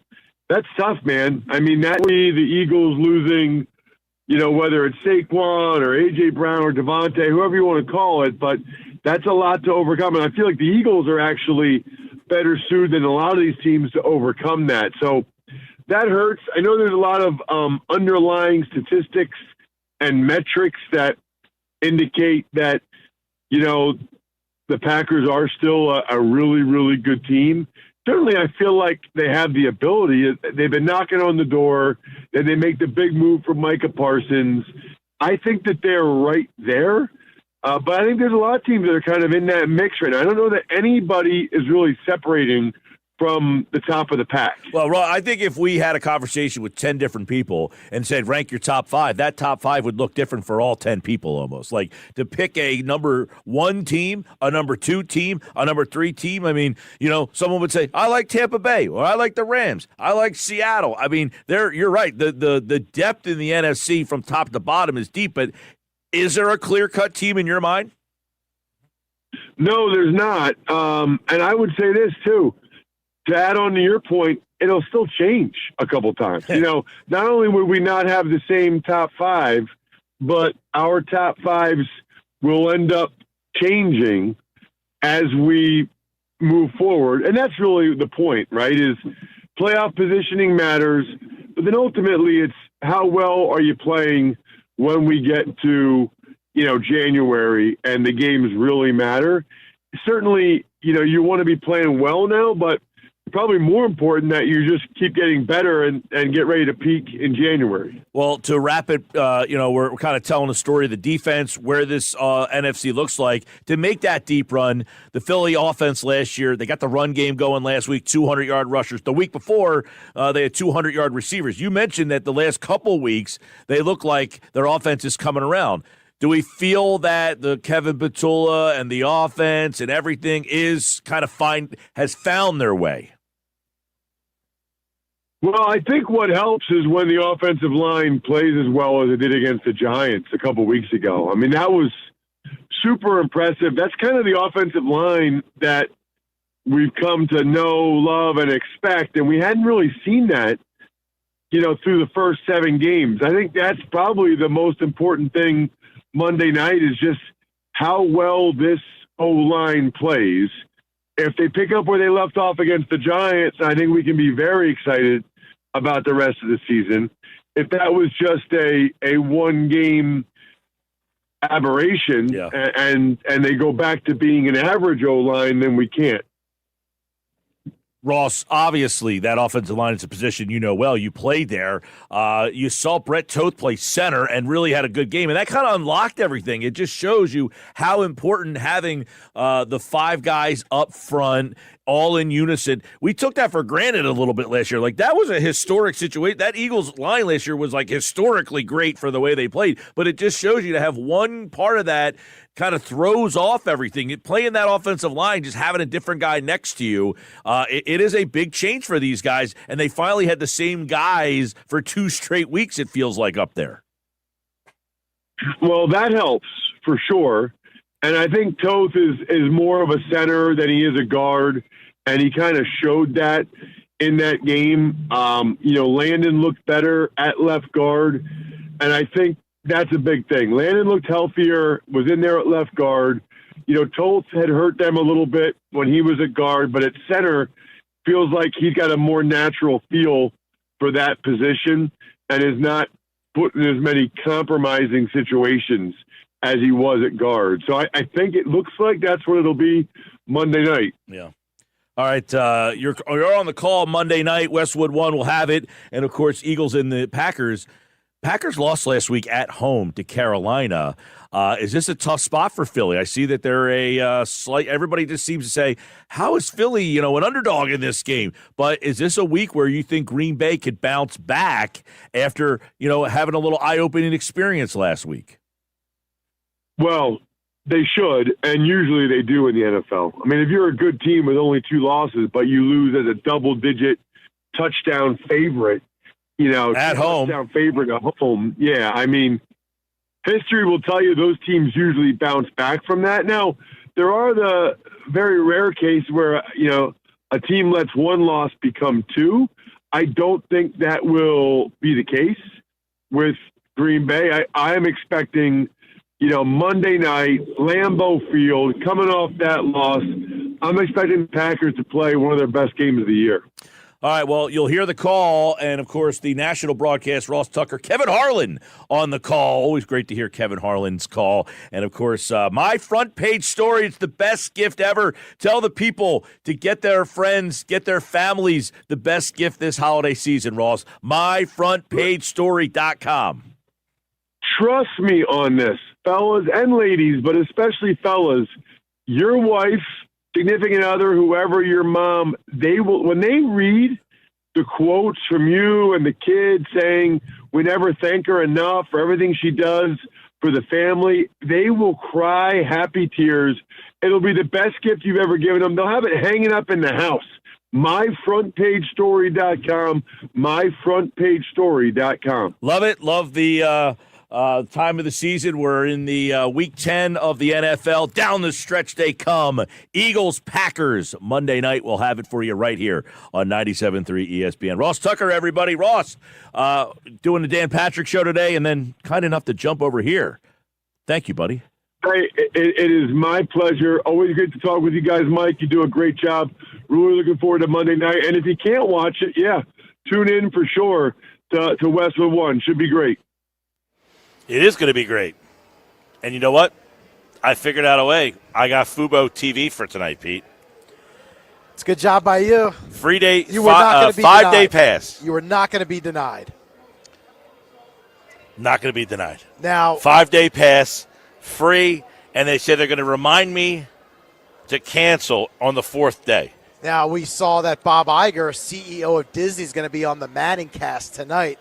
Very convenient timing, we should say, when a lot of people can't even watch the interview with Iger on you're all excited about this. I am. You think Peyton Manning's going to grill Bob Iger why needs to. YouTube TV subscribers can't watch the game? Peyton needs to. Please. Yeah. I don't think that's going to happen.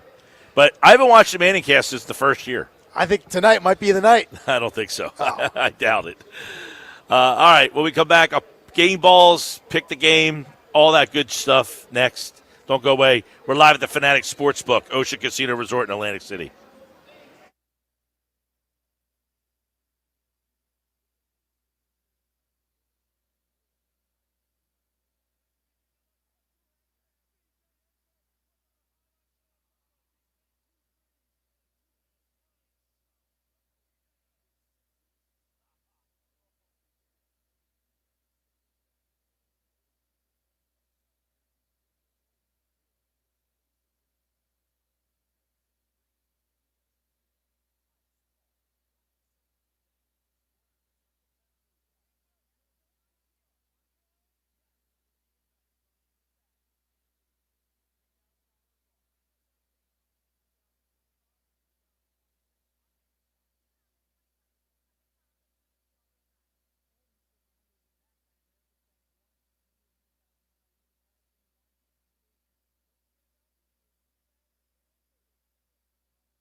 With Black Friday savings at the Home Depot, you can get up to 40% off, plus up to an extra $1,000 off select appliances like LG, America's most reliable line of appliances. Check out the newest LG refrigerator with new mini craft ice straight from the dispenser. Shop Black Friday savings on select LG appliances, plus get free delivery now at the Home Depot. Free delivery on appliance purchases of $396 or more. Offer valid 11/5 through 12/3, U.S. only. See store or online for details.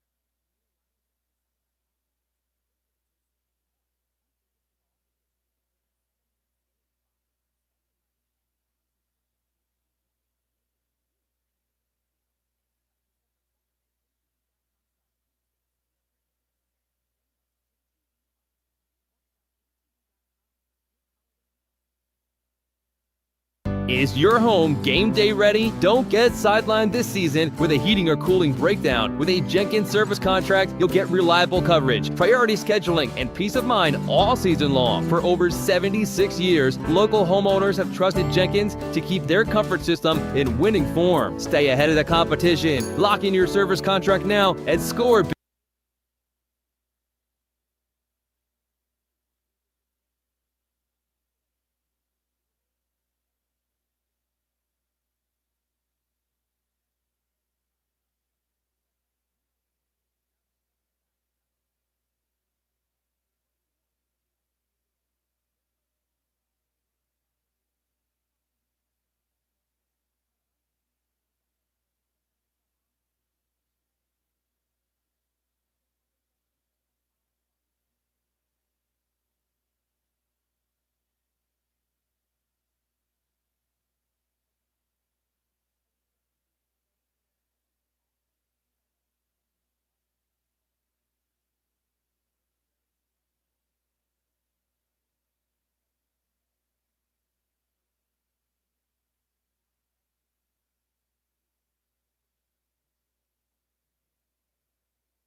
All right, getting ready to get out of here on this Monday night. Fanatic Sportsbook, always a great host here at Ocean Casino Resort. Saw a lot of Eagles gear today, man. Everywhere we've been walking around. Saw a Trevor Keegan jersey earlier. Oh, my goodness. Did you see that, lady? Oh, okay. She was 79 Keegan. Wow. That's got to be like his aunt or something. Bar's full at the Fanatic Sportsbook. All right, this is a tough game. I think the spot's tough for Philly. Field goal I really game? do. Field goal game, maybe? I just like the fact that the Packers lost last week at home against what most people don't think is a very good Panthers team. Oh, they just lost to New Orleans yesterday. Oh, jeez. Can you imagine? You beat the Packers. You're 5-3. If you win the game, you go to 6-3. You got the Saints on your schedule, and you'll lose that game. Awful. But the Eagles coming out of the bye 4-0. Tush push. I think that's going to be a storyline in this game tonight. People want Eagles to do that first play of the game. Yeah, Orlovsky said, I know a lot of people have been saying it, but like he mentioned it on TV today, which I didn't see because I have YouTube TV. But that being said, I think Philly coming out of the bye is just the better team than Green Bay losing 2 at home in their spot. So I'll take Philly in the spot tonight against Green Bay. And quite frankly, I think they're going to physically beat the bleep out of this team. I think they're going to physically run at them and run over them. I like Philly to win the game tonight. I'm going to go like 30-21. All right, so not a field goal game. Nope, 30-21. I think Philly scores. wins the game tonight. Wow. I'm even maybe 30-17. Wow. Down into that range. Yeah, I think the Philly defensive line is going to win the game for them tonight. And I think the Philly offensive line is going to win the game for them tonight. So game balls tonight, I'm going Jalen Carter. I want to see him break out and have the big game tonight on the defensive side of the ball. And on the offensive side of the ball tonight, I'm going to go with my man Saquon. I think Barkley finally, now I know he had a good game last week, but I think he follows it up and gets a game ball for this game, and he's the reason why they win. 30-17 Philadelphia. Game balls, Jalen Carter and Saquon Barkley. We'll talk about it and recap it all tomorrow right here on the Sports Bash. Before we roll out of here tonight, don't forget, coming up at 7 o'clock, it is the Eagles Radio Network pregame show, the coverage of the Eagles and the Packers right here on 97.3 ESPN. And, of course, you can hear all of the action with Merrill Reese and Mike Quick. All right, we'll talk to you tomorrow. But before I go, another chance for caller 7 to get involved right now. 609-573-3776. 609-573-3776. Caller number 7. You are entered into this year's 99 Bottles Party at Maynard's in Margate as a qualifier. You must be present to win, but as a qualifier, everybody wins a pair of tickets. All 99 qualifiers will win a pair of tickets. We'll have tickets to see the Eagles-Commanders game, club box seats. We'll have Sixers tickets. We'll have Flyers tickets. We'll have tickets to concerts and other shows all over the Delaware Valley, plus great memorabilia and other stuff. Everyone's a winner, including caller 7 right now. Good luck, caller 7. We'll talk to you tomorrow. Have a great night, everybody.